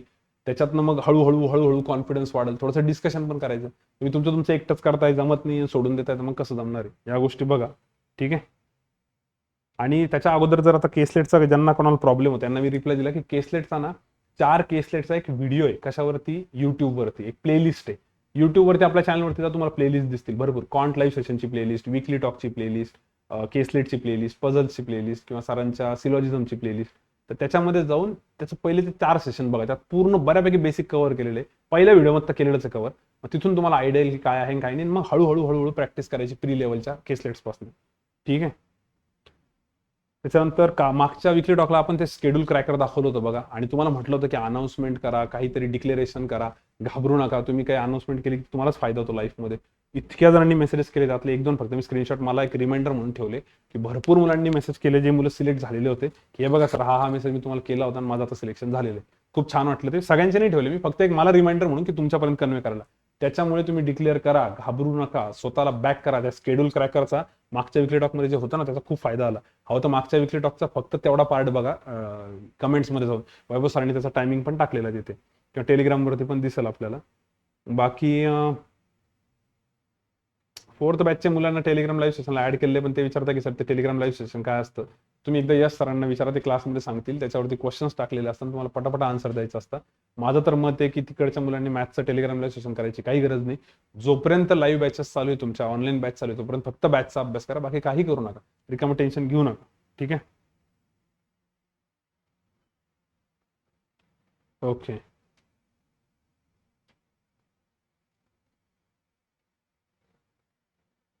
आणि अजिंक्य सरांचा एक मेसेज आहे की मला बऱ्याच वेळेस मुलांचे मेसेजेस येतात की आम्हाला ऍड करा, पण मी रिप्लाय देत नाही म्हणे कोणाला. कारण ते एवढं सगळ्या जणांना कसे रिप्लाय देतील. ऍड करतात ते, पण रिप्लाय नाही देत. आणि कधी कधी लेट होतं, तर मग एखाद्या कॉल करून सांगायचं त्यांना की सर नाही झालं म्हणून, ठीक आहे. बाकी अब्दुल कलाम सरांचं एक कोट आहे, ते पण टाकून देऊ आपण. बरंच काही की भारी भारी पाठवलेलं आहे. ॲग्रिकल्चरचं आहे सर, मला मॅथ्सची बॅच जॉईन करायची आहे, बट रिसेंट बॅच करू का, पुढची करू का, काय वगैरे असं. आता बरेच जण मध्येच बॅच जॉईन करता. तर माझं त्यांना एवढंच म्हणणं आहे की यार, एक माझं जेन्युइन ओपिनियन आहे, तुम्ही कोणत्याही पण एखाद्या जुन्या मुलाला पण विचारा, तुम्ही ना एखाद्या पर्टिक्युलर एक्झामच्या मागे पळू नका. आणि एकदा जर का बॅच करताय, आपल्याकडे करताय, बाहेर करताय, कुठेही करताय, तर पूर्ण at a stage basic to advance पूर्ण प्रॉपर करून घ्यायची. मध्ये गडबड केल्यानंतर काय होतं, तुमचाही कॉन्फिडन्स डाऊन होतो. आणि कधी कधी ना असं होऊन जातं की आपण स्वतःलाच कोसतो की यार मला ना प्रॉफिट लॉस येतच नाही.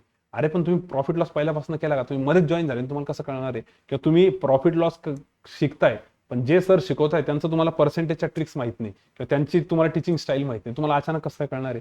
तो बेसिकली कुठली बॅच असो तुम्ही असं start to end proper prepare करायचं, त्याचा फायदा होईल. ठीक आहे, एक लक्षात राहू द्या. जस्ट मला कोणतरी एकाने चॅटिंगमध्ये विचारलं, तुम्ही स्क्रीनशॉट काढून ठेवला, म्हटलं चला यांच्याबरोबर एक ते शेअर होऊन जाईल. बाकी एक जबरदस्त पिक्चर पाठवलेला आहे क्रिकेटचा. एक बॅट्समन बॅटिंग करतोय, 7-8 जण प्लेयर्स बाजूला आहे, मी तो टेलिग्रामवर टाकतो आठवणीने. ठीक आहे सर, आपल्या युट्यूब लाईव्हला प्लीज चॅप्टर वाईज DI आणि केसलेट्स घ्या सर. टॉपिक वाईज कधी कधी खूप हार्ड जातात, एक वीक एक टॉपिक घेत राहा म्हणे सर. ठीक आहे, तर हे का पॉसिबल नाही तुम्हाला सांगतो. कारण की भरपूर स्टुडंट्स असे आहेत आपले ज्यांना जर का आता टेलिग्राम लाईव्ह वरती तर ऑलरेडी चालूच आहे टॉपिक वाईज, पण यांचं म्हणणं युट्यूबवरती ते का पॉसिबल नाही तुम्हाला सांगतो. जर मी तुम्हाला आधीच सांगितलं की आज आपण फक्त पर्सेंटेजचे क्वेश्चन करणार आहे, तर जेवढे मुलं आन्सर देणार आहेत ना त्याच्यापेक्षा डबल पोरं आन्सर देतील. का? त्यांना माहिती पर्सेंटेजचे एक वेगळाच कॉन्फिडन्स राहतो. तर मेन प्रॉब्लेम कधी होतो, ज्यावेळेस तुम्ही एक्झामला जातात ना, तिथं जेव्हा अचानक क्वेश्चन येतो त्यावेळेस मुलांचं डोकं चालत नाही, आणि त्यावेळेस मुलं तीच कंप्लेंट करतात की सर खूप सोपा क्वेश्चन होता पण तिथं डोकं नाही चाललं. मग याच्यासाठी आपण तुम्ही नोटीस करा, युट्यूबवरती मोस्टली आपण काय करतो, मिक्स प्रॉब्लेम घेतो की एक टाइम अँड वर्कचा, एक पार्टनरशिपचा, एक एजेसचा, एक रेशोचा, एक ॲव्हरेजचा. तुम्ही त्या मोमेंटला काय रिॲक्ट करता हे इम्पॉर्टंट. तर याच्याने तुमची हळूहळू लेवल वाढेल. पण जर तुम्ही म्हणत असाल की सर मला तर तिथं काहीच सुधारत नाही, तुम्ही इतके वेगळं विचारता, तर मग तुम्ही तिथे लगेच नका येऊ ना. सगळ्यात पहिले बेसिक चांगलं करा, DI चांगलं करा, केसलेट चांगलं करा, मग वर्ड प्रॉब्लेमचं एक एक टॉपिक प्रिपेअर करून घ्या आणि मग या सेशन्सला उतरा.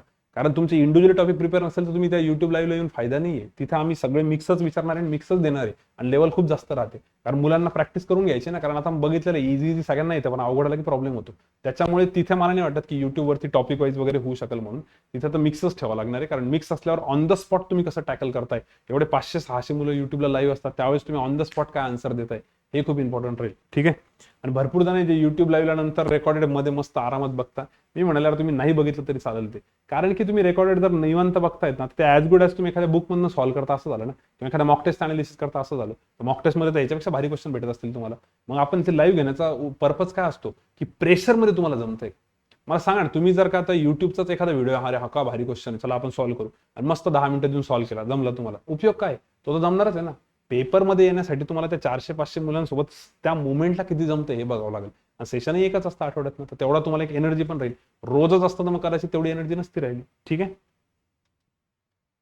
पुढे सेकंड ऑनलाईन बॅचच्या काही मुलांचं फीडबॅक होता की सर काही सिनियर्सचे नंबर द्या, आम्हाला त्यांच्याशी बोलायचे.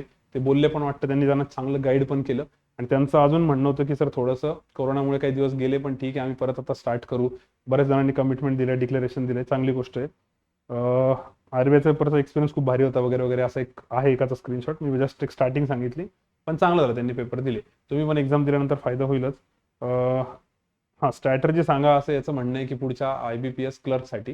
तर IBPS क्लर्कसाठी मी थोड्या वेळातच आता प्रीच्या शेड्यूल बद्दल बोलणार आहे ना, त्यात शॉर्टमध्ये सांगून देईल. ठीक आहे, ओके, कारण याचा RBS पेपर झाला तर याला पुढची स्ट्रॅटर्जी पाहिजे. रोहित काकडेने खूप भारी व्हिडिओ पाठवलेला आहे, तो आपण टेलिग्रामवर टाकून देऊ. बाकी ही एक स्टुडंट आहे, मी हिला खूप म्हणजे पूर्ण 1 वर्षापासून बघतोय. 1 एप्रिलला मागच्या आपलं टेलिग्राम लाईव्ह सेशन चालू झालं होतं, तिने आत्तापर्यंत ते फॉलो केलं, आणि ती ग्रॅज्युएशन नाही झाली तिचं. तिने RBIचा पेपर दिला, 120 पैकी 120 अटेम्प्ट आहे तिची, आणि पूर्ण लॉकडाऊनमध्ये मागच्या म्हणजे 1 एप्रिलपासून रेग्युलर ते आन्सर देत असते याच्यामध्ये टेलिग्राम लाईव्ह सेशनला. तर विचार करा किती प्रॅक्टिस झाली असेल, आणि एवढी प्रॅक्टिस झाल्यावर जर 120 पैकी 120 अटेम्प्ट आहे, म्हणजे त्यात फक्त मी एकाच ठिकाणी शॉक किंवा थोडं सरप्राईज झालो की GK मध्ये चांगला अटेम्प्ट केला तिने. बाकी तर जर ती म्हटली असते की सर माझे मॅथ्सचे 30 अटेम्प्ट झाले, तर आम्हाला काहीच नसतं वाटलं, लॉजिकचे 30 काहीच नसतं वाटलं, इंग्लिशचे 30 थोडंसं वाटलं असतं, बाकी काहीच नाही. कारण 1 वर्षापासून जर ती एवढी प्रॅक्टिस करते, तिच्याकडनं तर मॅन्डेटरी ना की मॅथ्स आणि लॉजिकमध्ये 30 पैकी 30 करणारच आहे ती, कारण तिची प्रॅक्टिस एवढी झाली.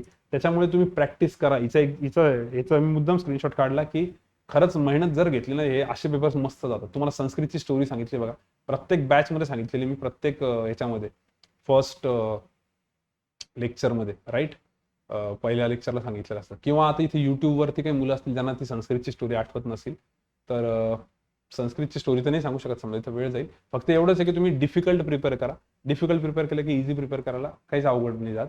आणि ऑलिवूड आपण त्याच्यामुळेच करतो की एवढं डिफिकल्ट केल्यानंतर तिथं काहीच वाटत नाही पोरांना. ठीक आहे, पुढे बाकी हां ते सांगितलं मी की सर विकली टॉकमध्ये सांगाल उद्या की दुसऱ्या ग्रुपच्या लिंक वगैरे जर शेअर केल्या, रेफर केल्या तर सेशनमधनं डिलीट केल्या जाईल. ते सांगितलं मी तुम्हाला ऑलरेडी, ओम सरांचाच मेसेज होता. हां, एकाने विचारलेलं आहे सर ग्रुप स्टडी कंपल्सरी का म्हणे. मी आता घरी आलेलो आहे, इकडे तशी सिच्युएशन नाही आहे, थोडं फॅमिलीचे इश्यूज आहेत, होत नाही, तर ग्रुप स्टडी कंपल्सरी आहे का? तर मी रिप्लाय दिला होता की ग्रुप स्टडी कंपल्सरी नाही आहे. विकली टॉक फॉलो कर, तू स्वतःच तुझं स्केड्यूल बनव. इनफॅक्ट मी जे विकली टॉकमध्ये स्केड्यूल सांगतो ते पण तसं फॉलो केलं पाहिजे असं नाही. मी एक जनरल आयडिया देतो, त्याच्यानुसार मुलं स्वतःच्या ऍडजस्टमेंटनुसार कमी जास्त करू शकता. आणि दुसरी गोष्ट, जर का तुम्ही ग्रुपमध्ये अभ्यास नाही करत आहे, मी म्हणत नाही कंपल्सरी का नाही, पण मी म्हणाल की तुम्ही टेलिग्राम लाईव्ह आणि युट्यूब लाईव्ह करायला पाहिजे, कारण तिथून तुम्हाला तुमची लेवल कळेल. ग्रुप स्टडी का करायला लावतो आपण, कारण की त्याच्याने मुलांना त्यांचे कॉम्पिटिशन लक्षात येते, लेवल लक्षात येते, थोडं पुश भेटतं. पण आता काही जण अशा सिच्युएशनला असतात की तिथं ग्रुप स्टडी पॉसिबलच नाही, तर तुम्ही त्याचं टेन्शन नका घेऊ की यार ग्रुप स्टडी तर होतच नाही, मग माझं आता कसं सिलेक्शन होईल. ग्रुप स्टडी नाही होते तर तुम्ही रोज टेलिग्राम लाईव्ह सेशन करा, तिथे आन्सर द्या, तिथे पण तुम्हाला एक 400-800 मुलांसमोर कळलंच ना तुमची लेवल काय म्हणून. युट्यूबवरती करा, युट्यूबवर 400-500 मुलं असतात, टेलिग्रामवर तर 1000 असतात, तर तुम्ही ते एक चेक करा, तिथं तुमची लेवल काय आहे, तुम्हाला याच्यावरून तर आयडिया येऊनच जाईल ना. सो मला वाटतं हा एक पॉईंट इम्पॉर्टंट आहे, याला पण मी तेच म्हटलेलं आहे. ग्रुप स्टडी ची कमी भरून निघेल तुझी, आणि ग्रुपमध्ये कॉन्फिडन्स ऍक्च्युली बेसिकली वाढतो, फिअर निघून जातं, तर ते फिअर तुझं लाईव्ह सेशनने निघेल. सो असं काहीच नाही आहे की जे मुलं एकटे अभ्यास करतात त्यांचा रिझल्ट येत नाही, ग्रुपमध्ये अभ्यास करतात त्यांचे रिझल्ट येतात म्हणून. असं काहीच नाही आहे, दोन्ही पण गोष्टी होऊ पण शकतात, नाही पण होऊ शकत. पण हा एवढा आहे की 70 ते 80% रिझल्ट तर ग्रुप स्टडीमधून येतात. कारण की कसं ही जी आपण एक्झामचं प्रिपरेशन करतोय, थोडं थोडं मध्ये मध्ये ना स्टॅग्नन्सी येऊन जाते, बोर होऊन जातं. त्यासाठी ग्रुप लागतो थोडं मोटिवेट करायला.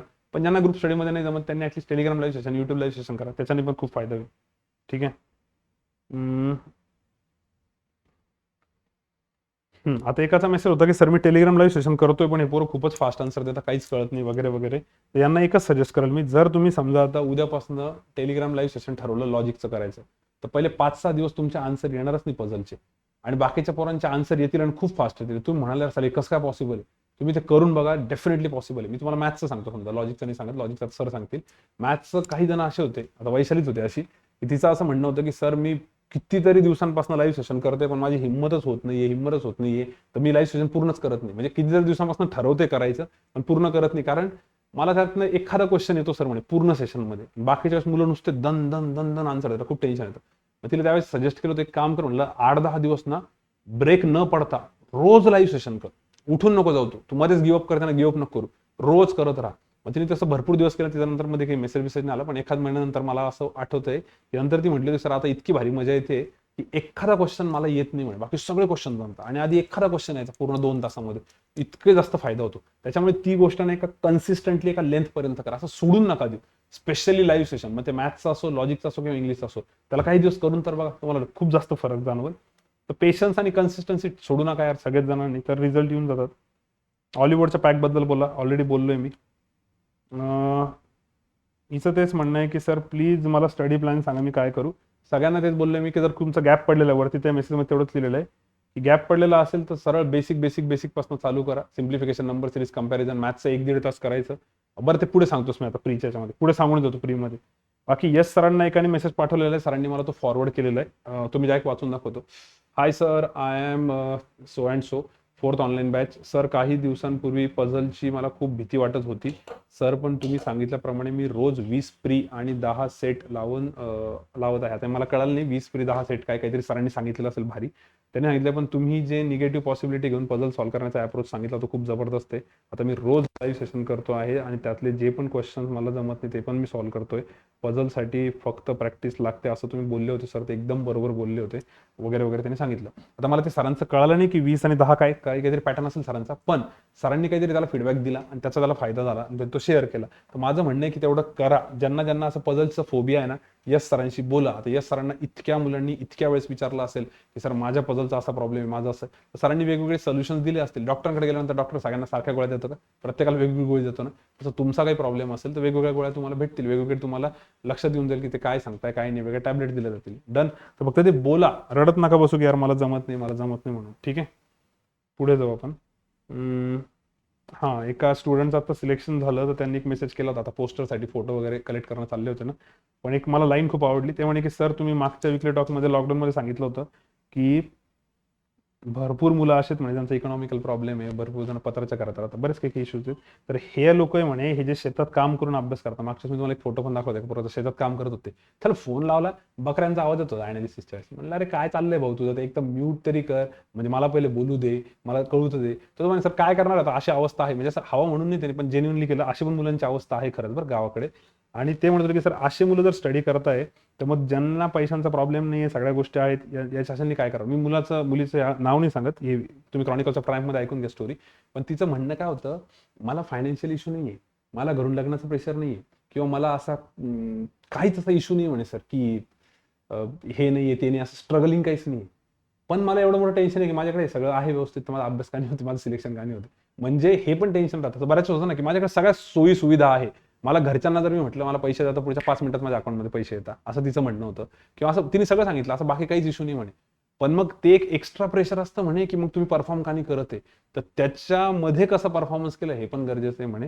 तर हे मी तिला म्हणतो तू खरंच शेअर कर मुलांसोबत, कारण की असं पण तर असतं ना बऱ्याच जणांचं. म्हणजे कधी कधी काही लोक कंटाळून जातात. आता मी अभिषेक बच्चनचं एक कमेंट ऐकली होती, तो म्हटला होता की मी माझ्या वडिलांकडे गेलो होतो अमिताभ बच्चनकडे की मी ऍक्टिंग सोडून देतो, हे रिकामा डोक्याला हेडॅक आहे, लोक जगूच देऊन लागले. कधी कधी ते पण एक प्रेशर राहतं की खूपच जास्त टॉन्टिंग चालते. सो बेसिकली माझं म्हणणं आहे की तुम्ही गोष्टी शेअर करा, कारण कॉम्पिटेटिव्ह एक्झाममध्ये ना लगेच काय झालं की डिप्रेशन येऊन जातं पोरांना. त्याच्यामुळे थोडंसं बोलत राहा, शेअर करा. तुमचे जे जवळचे कोणी मित्र मैत्रिणी असतील, प्रिपेअर करणारे कोणी सिनियर असतील, ते त्यांचे एक्सपिरियन्सेस सांगतील की अरे बाबा आमची पण सिच्युएशन अशी होती. पण पेशन्स खूप लागणार आहे, कन्सिस्टन्सी लागणार आहे.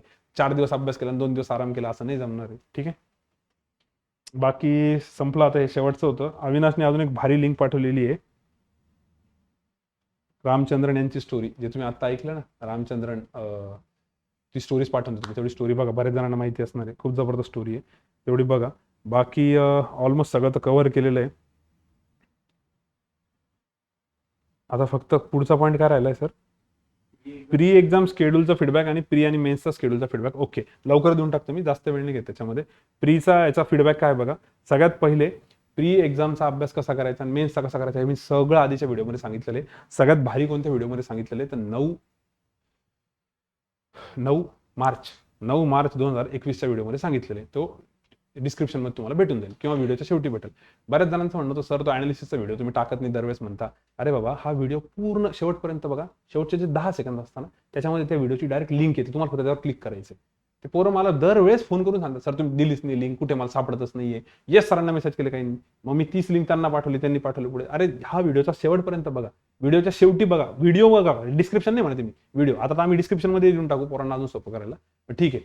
सो प्रीचं मेन्सचं सगळं तिथं सांगितलेलं आहे. मग सर इथं काय, इथं फक्त आता फीडबॅक की ज्या मुलांनी आठवडाभरात ते केलं त्यांनी काय फीडबॅक दिला, मेन्सचा काय फीडबॅक दिला तेवढं आपण बघू. बाकी कसं करायचं काय करायचं याच्या अगोदरच्या व्हिडिओमध्ये सांगितलेलं आहे, त्याच्यामुळे मी त्याच्यावर आता वेळ वाया घालवत नाही. बट स्टील काही जणांचे मेसेजेस होते की आम्ही काय करू, तर सिंपल एवढं एक लक्षात एकदम शॉर्टमध्ये. पहिले कुठल्या पण कॉन्टचं ना पहिले बेसिक चांगलं करा. रोज 20-20-20 प्रॉब्लेम करा. सिम्प्लिफिकेशन नंबर 3, सिम्प्लिफिकेशन नंबर 3 असं 10-15 दिवस, 10 दिवस पण खूप झाले, 7-8 दिवस जरी केलं तरी जमून जातं. मग DI केसलेट काही दिवस करा, कॉन्फिडन्स येईल. लगेच मॉक टेस्ट द्या, मॉक टेस्टमध्ये ह्या सगळ्या गोष्टी करा. एक 7-8 दिवस मॉक टेस्टमध्ये स्कोर पहिले खराब येईल, मग हळूहळू चांगला येईल.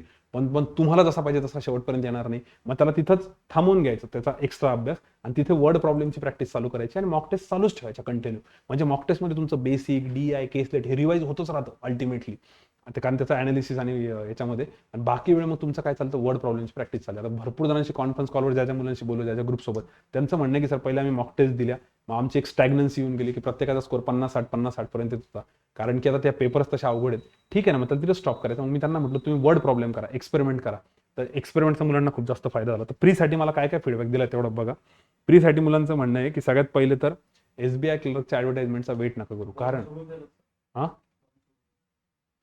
नाही, प्री एक्झाम शेड्यूल फीडबॅक हां आता म्हणजे थोड्यापूर्वी चालू झालं. हां, तर प्री एक्झाम शेड्यूलचा जो फीडबॅक आहे त्याच्यामध्ये भरपूर जणांचं हे म्हणणं आहे की आम्ही SBIची ॲडव्हर्टाइजमेंट येईल सर प्रीचा, मग कसं करू. माझं सरळ म्हणणं आहे SBIचे तर येईलच, पण पुढे IBPSचं पण कॅलेंडर आहे. असं होऊ शकतं परत एका लाईनीत अशा एक्झाम येतील आणि मग तुम्हाला प्रश्न पडेल की सर आता आम्ही प्रीचा करू का मेन्सचा करू. तर माझं म्हणणं आहे आतापासून प्रीचं पण चालू ठेवा आणि प्रीचं झालं असेल तर हळूहळू मेन्सचं करा. हे सगळं 9 तारखेच्या व्हिडिओमध्ये खूप डिटेलमध्ये सांगितलेलं आहे. तर सध्या मुलांना पहिली वॉर्निंग ही की वेट नका करू. दुसरं, अनालिसिसचा व्हिडिओचा खूप फायदा झालेला आहे मुलांना. त्या व्हिडिओची लिंक डिस्क्रिप्शनमध्ये 100% भेटेल. त्याच्यावरती अनालिसिस असं एक नाव लिहून टाकू आम्ही, तेवढा नक्की बघा, त्यातल्या गोष्टी खरंच फॉलो करा. ज्या मुलांनी आत्ता बघितला तो लिटरली प्रॉपर, ते म्हणतात की सर खरंच फायदा होता, आम्ही सगळे करायला पाहिजे, तर आम्ही आधी नाही केलं, तर तेवढं एक नक्की करा. त्याचा मी तुम्हाला फीडबॅक जो देत होतो ना प्रीच्या याचा, तो एक आहे. त्यानंतर मॉक टेस्ट अनालिसिस भरपूर जणांनी आत्ता कुठेतरी ओम सर आणि सुजित सरांकडनं केले. अजित सर सध्या कोरोनामुळे बिझी आहेत, पण ओम सर आणि सुजित सरांकडनं केले. त्यांचे नंबर नसतील तर मला टेक्स्ट मेसेज करा, मी ओम सर आणि सुजित सरांचा नंबर पाठवतो, किंवा ऑफिसच्या नंबरवरनं घ्या, किंवा तुमच्या डाऊट्स क्लिअरिंगच्या ग्रुपवरती ते दोघच जण सेशन घेत असतात, तुम्हाला तिथं कळूनच जाईल कोण ऍडमिन आहे, त्यांना मेसेज करा. त्यांच्याकडनं अनालिसिस केल्यानंतर पण त्यांना बऱ्याच गोष्टी कळाल्या. कारण एकाच सरांना तुम्ही 3-4 तरी पेपर दाखवा एका वीक मधले, सोमवार, बुधवार, शुक्रवार, आणि त्यांचे टायमिंग आहे, त्यांना मेसेज करा, सर कोणत्या टाइम द्यायचा आम्हाला तो सांगा, त्या टाइमला त्यांच्या फोनवरती बोला, स्क्रीनशॉट पाठवा क्वेश्चनचे, तुमचं प्रॉपर अनालिसिस करून घेतील. कारण ते स्वतः पण त्या झोनमधनं गेलेले, त्यांना कळलं तुम्ही काय करताय काय नाही करताय. आणि ते जे पण फीडबॅक देतील ना, तो फीडबॅक लिहून ठेवा एका नोटबुकमध्ये, नुसतं हो हो करू नका. त्या मोमेंटला ऐकायला लय भारी वाटतं ते, हा ओके ओके मी करून गेलो, नंतर विसरून जातो आपण. त्यामुळे प्लीज नोट डाऊन करा. मी तर म्हणतो वीकली टॉक ऐकताना पण तुम्ही नोट डाऊन करायला पाहिजे. मुजीब दरवेळेस नोट डाऊन करायचा, आणि त्याची ग्रोथ बघा ना किती फास्ट झालेली मुजीब किंवा त्यांचा पूर्ण ग्रुपची. ह्या गोष्टी इम्पॉर्टंट आहे. तर हे फीडबॅक होते. आणि सर कन्क्लुजन काय, जर का शेड्यूल सांगितलं, शेड्यूल मागच्याच सांगितलं पण मी शॉर्टमध्ये सांगतो. मॉक टेस्ट, त्याचा अनालिसिस 1 तासाची मॉक टेस्ट, 1 तासाचं सेल्फ अनालिसिस, 1 तासाचं ग्रुपमध्ये अनालिसिस, आणि अजून काही जर थोडंसं एखाद्याला डीप वाटलं तर मग करू शकता. 3 ते 4 तास जातात मॉक टेस्ट प्लस अनालिसिसमध्ये. 2 तासाचं मॅथ्स, 2 तासाचं लॉजिक, 2 तासाचं इंग्लिश, 2 तासाचं जीके, संपलं शेड्यूल. जीकेचं काय तुम्हाला माहिती दरवेळेस इंग्लिशचं मॅडम सांगतील. लॉजिकचं जर इनिशियल स्टेजला असेल तर 1 तास पझल, 1 तास कोणता पण टॉपिक करायचा, आणि मॅथ्सचं बेसिक डीआय चालू ठेवायचं. आणि ज्यावेळेस तुम्हाला वाटलं बेसिक डीआय मध्ये कम्फर्टेबल आहे, मग त्यावेळेस ते मॉक टेस्टमध्ये होऊन जातं, आणि मग बेसिक डीआयच्या ऐवजी वर्ड प्रॉब्लेम एक एक चालू करायचा. आणि जे आपलं क्वांटचं लाईव्ह सेशन आहे ना, त्याच्यामध्ये आता रोज एक टॉपिक असणार आहे. काही दिवस तर एक टॉपिक 2-2 दिवस पण असणार आहे. ओम सर आणि सुजित सरांना पण सांगितलेलं आहे की सर तिथं आठवड्याभराचं शेड्यूल टाकत जा, की सोमवार मंगळवार टाइम एन वर्क, बुधवार गुरुवार टाइम स्पेड डिस्टन्स, शुक्रवार शनिवार सिंपल कंपाऊंड इंटरेस्ट, हे टाकत जा. बरोबर 1 तास प्री 1 तास मेन्स, इतकं भारी घेता येत ते. तर बस तेवढं फॉलो करा. आणि जर तुमचे पहिले ते टॉपिक प्रिपेअर नसतील, स्वतः पहिले प्रिपेअर करून घ्या, आणि मग ते सेशन फॉलो करा. ते पूर्ण टॉपिकचे एक राऊंड घेणार आहे, आणि परत रिपीट चालू करणार आहे. फक्त तिथं तो एक रूल आहे यार, तेवढा फॉलो करा, की चुकून पण तिथं कोणी डायरेक्ट आन्सर नाही टाकायचं. डायरेक्ट आन्सर जर टाकलं विदाऊट सोल्युशन, विदाऊट फोटो, तर डिलीट मारून द्यायचं, डायरेक्ट रिमूव्ह करायचं. मी सरांना सांगितलेलं आहे. ठीक आहे. आणि मेन्सचा काय फीडबॅक आहे सर, मेन्सचा सांगतोय. ठीक आहे. हिरो मेन्सचा, ठीक आहे.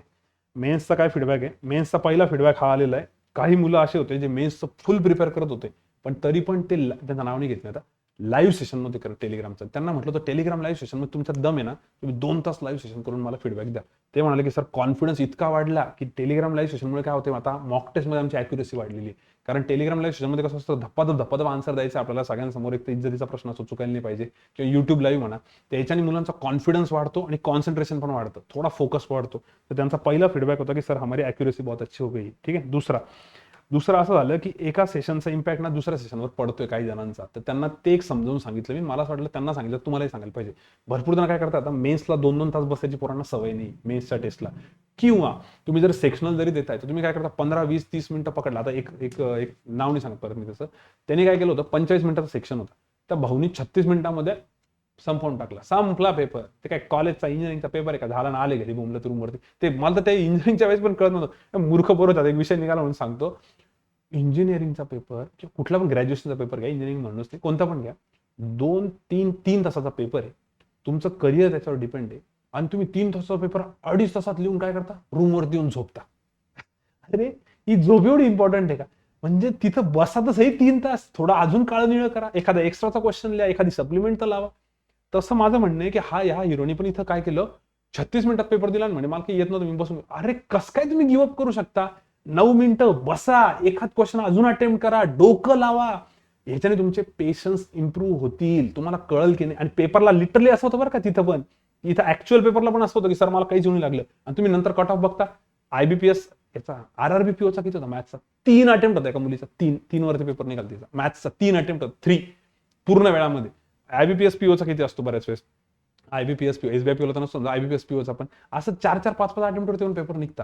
अरे पण 45 मिनिटात 5 अटेम्प्ट करण्यापेक्षा मग 7-8 केलेले बेटर आहे ना. म्हणून मी म्हणतोय की जे मुलांना सेक्शनल टेस्ट देत आहे, मेन्सचा देत आहे, फुल लेंथ देत आहे, बसा, थांबा तिथं, गिव्हअप नका करू इतक्या लवकर. काही जरी झालं तरी काळं निळं करा, तिथं डोकं लावा, काहीतरी मायनस प्लस काहीतरी करा, म्हणजे त्याच्यावर एक तर अनालिसिस करायला पण मजा येते की आपण काहीतरी डोकं लावलं होतं, आपलं काय चुकलं होतं. तर हे मला वाटतं ह्याच गोष्टी तुम्हाला शिकवणार आहे. त्या गोष्टीपासून दूर नका पळू. कारण की मला सांगा, जर का या सगळ्या गोष्टी तुम्हाला दंदन जमल्या असतात, आतापर्यंत सिलेक्शन झालं असतं ना, का नाही होते? कारण ह्या गोष्टी तुम्हाला कुठेतरी कमी पडत आहे. तुम्ही जे पण मुलं सिलेक्ट झाले त्यांना विचारा ना, ते तुम्हाला मेन्सचं तेच एक्सपिरियन्स सांगतील. यार मेन्सचा पेपर ना मी पहिल्याच सेक्शनमध्ये सोडून दिला होता, लॉजिक खूप अवघड गेलं, मला वाटलं पेपर गेला, पण नंतर मी स्वतःला बॅक केलं, थोडं थांबलो, आणि नंतर कळालं कट ऑफ कमी लागला. यावेळेसच बघा आयबीपीएस क्लर्कचा प्रीचा कट ऑफ 69चा आहे आणि मला वाटतं मेन्सचा कट ऑफ पण 70 पर्यंत आहे. मेन्सचा कट ऑफ 70चा आयबीपीएस क्लर्कचा, म्हणजे आयबीपीएस क्लर्कचं ज्या पोरांची खरं प्री निघाली ना, त्या जखमीवर मीठ नाही लावत मी, पण सांगतो जर तुम्ही खरं मेन्सला गेले असते ना, झालं असतं सिलेक्शन. फक्त जाऊन बसायचं होतं, शांततेत सोपे सोपे क्वेश्चन अटेम्प्ट करून घरी यायचं होतं. इतक्या जणांचे रिझल्ट आलेले आहेत. तर तसं माझं म्हणणं आहे की या गोष्टी शिका. जे पण मेन्सचे पेपर देत आहेत ना, त्याचा फीडबॅक हा आहे की तुम्ही एका सेक्शनचा इम्पॅक्ट दुसऱ्या सेक्शनवर नका होऊ देऊ. मी खूप जणांचे स्कोर कार्ड बघितले. लॉजिकमध्ये 27 मार्क, मॅथ्समध्ये 5 मार्क. ठीक आहे ना, मॅथ्स ओव्हरऑलच खराब होतं. मॅथ्समध्ये 5 मार्क आणि 93 पर्सेंटाईल आणि लॉजिकमध्ये 27 मार्क आणि 92 पर्सेंटाईल. म्हणजे मॅथ्समध्ये एवढे कमी मार्क असून इतका पर्सेंटाईल आहे, कारण की तो पेपर तेवढा अवघड. असंच लॉजिकचं पण होतं कधी कधी, असंच कधी कधी इंग्लिशचं पण होतं. तर माझं म्हणणं काय की त्याला मेरिटवरती खेळा. आपण जे म्हणतो ना, या गोष्टी शिकून घ्या आत्तापासून. इथं नाही शिकले तर तिथं काय अचानक प्रकाश पडणार आहे तुमच्या डोक्यामध्ये, असं थोडी असणार आहे. या गोष्टींचा हा फीडबॅक महत्वाचा आहे मेन्सचा. त्याच्यानंतर जेवढे पण मुलं मेन्सचं प्रिपरेशन करतायत, ते स्टडी प्लॅन वगैरे तर मागच्याच वीकली टॉकला सगळं सांगितलेलं आहे मी. पण त्यांचं म्हणणं आहे की सर त्यात आम्ही जे प्रीचे एक्सपेरिमेंट्स करतोय म्हणजे त्याचा खूप जास्त फायदा होतोय. तर जे पण मुलं मेन्ससाठी करताय, जे थोडे कॉन्फिडंट आहे की सर प्री तो हमारी निकल जाएंगी, तो भैया आप रोज, मी म्हणतो रोज एक प्रीची टेस्ट दिली तरी काही हरकत नाहीये. पण त्या रोज प्रीच्या टेस्टमध्ये ना एक्सपेरिमेंट करा. मॅथ्सचे फक्त वर्ड प्रॉब्लेम सॉल्व्ह करा, लॉजिकचे फक्त पझल सॉल्व्ह करा. Right from first question, first minute direct puzzle solve करा. म्हणजे तुम्हाला असं होईल की एखादी क्रिकेटची मॅच खेळायला गेले, अबे भंगारी टीम आहे यार, मला मारतात या टीमला आम्ही 4 रन मारू. ठीक आहे ना, पहिल्या बॉलपासून हिटिंग करा, एक्सपेरिमेंट तर करा. कशाला सेट होता मग तुम्ही, कशाला टेक्निकली खेळताय? अशी पण एखादी मॅच खेळून बघा ना, की पहिल्याच बॉलपासून आपण 6 मारायचे. एक्सपेरिमेंट करायला काय जातंय, कारण तुम्ही कॉन्फिडंट आहे ना, तर तुम्हाला ते वेगवेगळे चॅलेंजेस फेस करायला भेटतील. आणि कधी कधी स्टार्ट टू एंड अटेम्प्ट करा लॉजिक पूर्ण, 1 क्वेश्चन पासून 35 क्वेश्चन पर्यंत. तुम्हाला माहिती आहे तुमची प्री निघणार आहे, एक्सपेरिमेंट करा. का माहिती का, कधी कधी तुमचे एक्झाम सेंटर जे आहेत ना, ते अशी येतात, तिथं माऊसचा इतका प्रॉब्लेम असतो की एकदा क्लिक करायला गेलं की दोनदा क्लिक होतं, एकदा क्लिक केलं की 2 सेकंदाचं वेट करावं लागतं. बफरिंग चालू असतं तिथे मस्त पैकी सिम्बॉल, आणि ते बफरिंग चालू असताना जर पोरांनी पॅनिक होऊन दोनदा क्लिक केलं ना, ते अजून 3-4 क्वेश्चन पुढे जातं आणि ते अजून वेळ घेतं. तर मग तुम्हाला इथून पेशन्सची गरज असते. मग तिथं आपण मुलांना काय सजेस्ट करतो, कोणीच उड्या मारू नका, एक क्वेश्चन अटेम्प्ट करा, पुढे जा, एक क्वेश्चन अटेम्प्ट करा. मग जर असं तुमचं सेंटर चुकून लागलं, तर मग त्यावेळेस तुम्हाला जर start to end question attempt करायला लावले, तुम्ही म्हटलं यार मला तर सवयच नाही पहिला क्वेश्चन पझल करायची, मग यासाठी एक्सपेरिमेंट्स करा. या सगळ्यांचा पुढे फायदा होणार आहे. आपण जे पण सांगतोय विकली टॉकमध्ये, याचा कुठे ना कुठे पुढे काहीतरी कनेक्शन असेल म्हणून आम्ही सांगतोय. पुढे कॉन्ट एल आर इंग्लिशचा लाईव्ह सेशनचा तर भयंकर फायदा होतो मुलांना, जे करतायत मेनसाठीचे, त्यांचं काही वेगळं सांगायची गरज नाही, कारण तिचा अभ्यास करून घेतला जातो असं मुलांचं म्हणणं आहे. बाकी गिव्ह अप नका करू. इनिशियली 5-6 दिवस खूप बोर होईल तुम्हाला, जर का तुम्ही मॅथ्सच्या लाईव्ह सेशनला आले की यार मला आन्सर येत नाही पोरं, पण त्याला कंटिन्यू करा. हळूहळू कॉन्फिडन्स पडेल आणि त्यातले जे इम्पॉर्टंट क्वेश्चन वाटतं ना, ते नोट डाऊन करा, त्याला रिवाईज करा. जसं 10वीला समजा पेपर असेल तर तुम्ही काय करायचे, 21 अपेक्षित रिवाईज करायचे. तसं मॅथ्सचं जर तुम्हाला रिवाईज करा म्हटलं, तुम्ही क्लासच्या नोटच्या व्यतिरिक्त अजून काहीतरी रिवाईज करावं लागेल तुम्हाला. मग तुमच्यासाठी काही टिपिकल क्वेश्चन असतील जे आपण युट्यूब लाईव्हला घेतलेले, ते थोडेसे रिवाईज करायचे, तर मस्त कॉन्फिडन्स वाढून जातो. ठीक आहे, चलो खतम हो गया सर हे सब अभी. बाकी काय व्हिडिओज आणि हे होते ते तर तिकडे येऊन जाईल. काय वाटलं अजून? स्टोरी सर म्हणता नाही, पण आता स्टोरी जाऊ द्या, पुढच्या वेळेस सांगतो मी व्यवस्थित. तुम्ही कोणती हे नाही केली काढते तर ती टाकलं पण नव्हतं. पण सध्याची स्टोरी हीच आहे की सगळ्यांनी काळजी घ्या. भयंकर सध्याचं वातावरण आहे बाहेरचं. बिलकुल हलगर्जीपणा करू नका. तुम्ही म्हणाल की सर आम्हाला तुम्ही घाबरता का? मी घाबरत नाही तुम्हाला. रोजचे फोन येतात माहिती का, सर मी ऑनलाईन बॅचचा स्टुडंट आहे, मी ऑनलाईन बॅचची स्टुडंट होती, माझी इतका दिवस गॅप पडला, घरी असं झालं, ते ऐकायला चांगलं वाटत नाही. आणि ते त्या फेजमध्ये गेले मुलं तर बिचारांचा खूप लॉस होतो. तर कृपा करून कोणाबरोबर असं काही होऊ नये, तुम्ही करू नका तसं काही. तर थोडी काळजी जास्ती घ्या. बिलकुल थोडे त्यात जर पैसे खर्च झाले तरी चालेल. दही, ताक, काय काय असते उन्हाळ्यामध्ये, या सगळ्या गोष्टी वापरत राहा. दुधाचे प्रोडक्ट्स, वॉट एव्हर जे काय असेल ते तुम्हाला जास्त कळत असेल याचं, तेवढं बघा. पण काळजी घ्या पूर्ण. ठीक आहे. आणि बाकी या विकली टॉकमध्ये जे जे पटलं असेल तुम्हाला ते एका साईडला लिहा. त्यात अजून तुमच्या काही क्युरीज असतील तर कमेंट बॉक्समध्ये टाका. आणि जर का तुम्हाला असं वाटलं असेल या विकली टॉकमध्ये यार माझा हा पॉईंट ऐकायचा होता पण याच्याबद्दल सर काही बोलले नाही, तर तो डेफिनेटली मागच्या किंवा त्याच्या मागच्या विकली टॉकला कव्हर केला असेल. आणि सर मग आम्ही काय पूर्ण विकली टॉक बघू का? नाही, त्या विकली टॉक ओपन करा, त्यात वैभव सरांची कमेंट असेल खाली, त्या कमेंटमध्ये त्यांनी सगळे पॉईंट्स लिहिलेले आणि त्याचे टायमिंग पण लिहिलेले. या विकली टॉकच्या पण खाली कमेंटमध्ये तुम्हाला दिसून जाईल. ठीक आहे. बाकी याच्या खाली अनालिसिसचा एक व्हिडिओ टाकतो आम्ही, अनालिसिसचा व्हिडिओ टाकू, कॉन्ट लाईव्ह सेशनचा टाकू, मॉक टेस्टची लिस्ट टाकून देऊ. त्याच्यानंतर 9 तारखेचा तो विकली टॉक आहे त्याची पण लिंक टाकू. अशा 3-4 लिंक टाकून देतो. ठीक आहे. ज्यांना ज्यांना जे जे गडबड आहे कळून जातील. बाकी एक लास्ट नवीन बॅचचं एक राहिलं. याच्यानंतर एखाद्या नवीन बॅचचा व्हिडिओ आम्ही आता शूट करू 5 मिनिटामध्ये, 5 ते 10 मिनिटामध्ये. तर नवीन बॅचचा जो व्हिडिओ आहे त्याच्यामध्ये खूप जणांची, तुमचेच खूप मित्रमैत्रिणी, त्यांना ते सांगत होते की सर लवकर बॅच चालू करा, लवकर बॅच चालू करा, SBIची ऍडव्हर्टाइजमेंट येऊ शकते. ते बघा बाबा, क्लासची रेप्युटेशन आहे, क्लासची परंपरा आहे, किंवा क्लासचा एक रूल आहे, किंवा तुम्ही त्याला काही शब्द वापरा, की आपण कधीच असं करत नाही की एखादी ऍडव्हर्टाइजमेंट आली की भस्कन बॅच चालू करायची आणि लगेच ही बॅच ओढून घ्यायची, 2-2 तासाचं लेक्चर एका तासात घ्यायचं, किंवा 100 प्रॉब्लेमच्या ऐवजी 50 प्रॉब्लेम शिकवायचे, बाकीचे शिकवायचे नाही. असं कधीच होत नाही. इथिकली आम्हाला कोणालाच पटत नाही ते, आणि ते बरोबर पण नाहीये. तर आपण नेहमी पूर्ण प्रॉपर सिलेबस करून देतो. फार तर फार असं होऊ शकतं की संडेला तुम्हाला बोलवलं जाईल, जर संडेला लेक्चर नसेल तर, असा काहीतरी सिलेबस कव्हर केला, पण फास्ट नाही शिकवत किंवा कमी नाही शिकवत, सगळ्या बॅचला इक्वली शिकवता. तर त्या हिशोबाने पुढची बॅच मला वाटतं 10 मेला चालू होणार आहे. तर त्याला आहे वेळ अजून 20-25 दिवस तरी आहे समजा. तर मुलांचं सर लवकर चालू करा, तर असं नाही होणार, कारण तुम्ही एकदाच प्रॉपर प्रिपरेशन केलेलं बेटर आहे. व घाई ना करू. एखादी एक्झाम गेली चालते, पण मग बाकी पुढच्या सगळ्या एक्झाम तुमच्या हातात राहतात. आणि हे मला नका विचारू, एखाद्या सिलेक्ट झालेल्या मुलाला विचारा, तो तुम्हाला तेच सांगेल की यार माझं सिलेक्शन आधी झालं असतं, पण मी मध्ये घाई करायचो, एखादी एक्झाम आली की तिकडे पळायचो, त्याच्यामुळे माझा ट्रॅक डिस्ट्रॅक्ट झाला, असं काही काही जणांचं म्हणणं असेल. तर बेसिकली ही गोष्ट तुम्हीच त्यांना व्यवस्थित सांगा, आम्ही सांगण्यापेक्षा, पण ठीक आहे, काही हरकत नाही. तर आपण त्याचा एक व्हिडिओ आता बनवून टाकून देऊ. डन करायचं मग स्टॉप. चलो, विल स्टॉप हिअर. सगळ्यांनी काळजी घ्या. थँक्यू सो मच, तुम्ही शेवटपर्यंत एवढं ऐकलं, त्यामुळे मनापासून thank you. Bye bye, good day.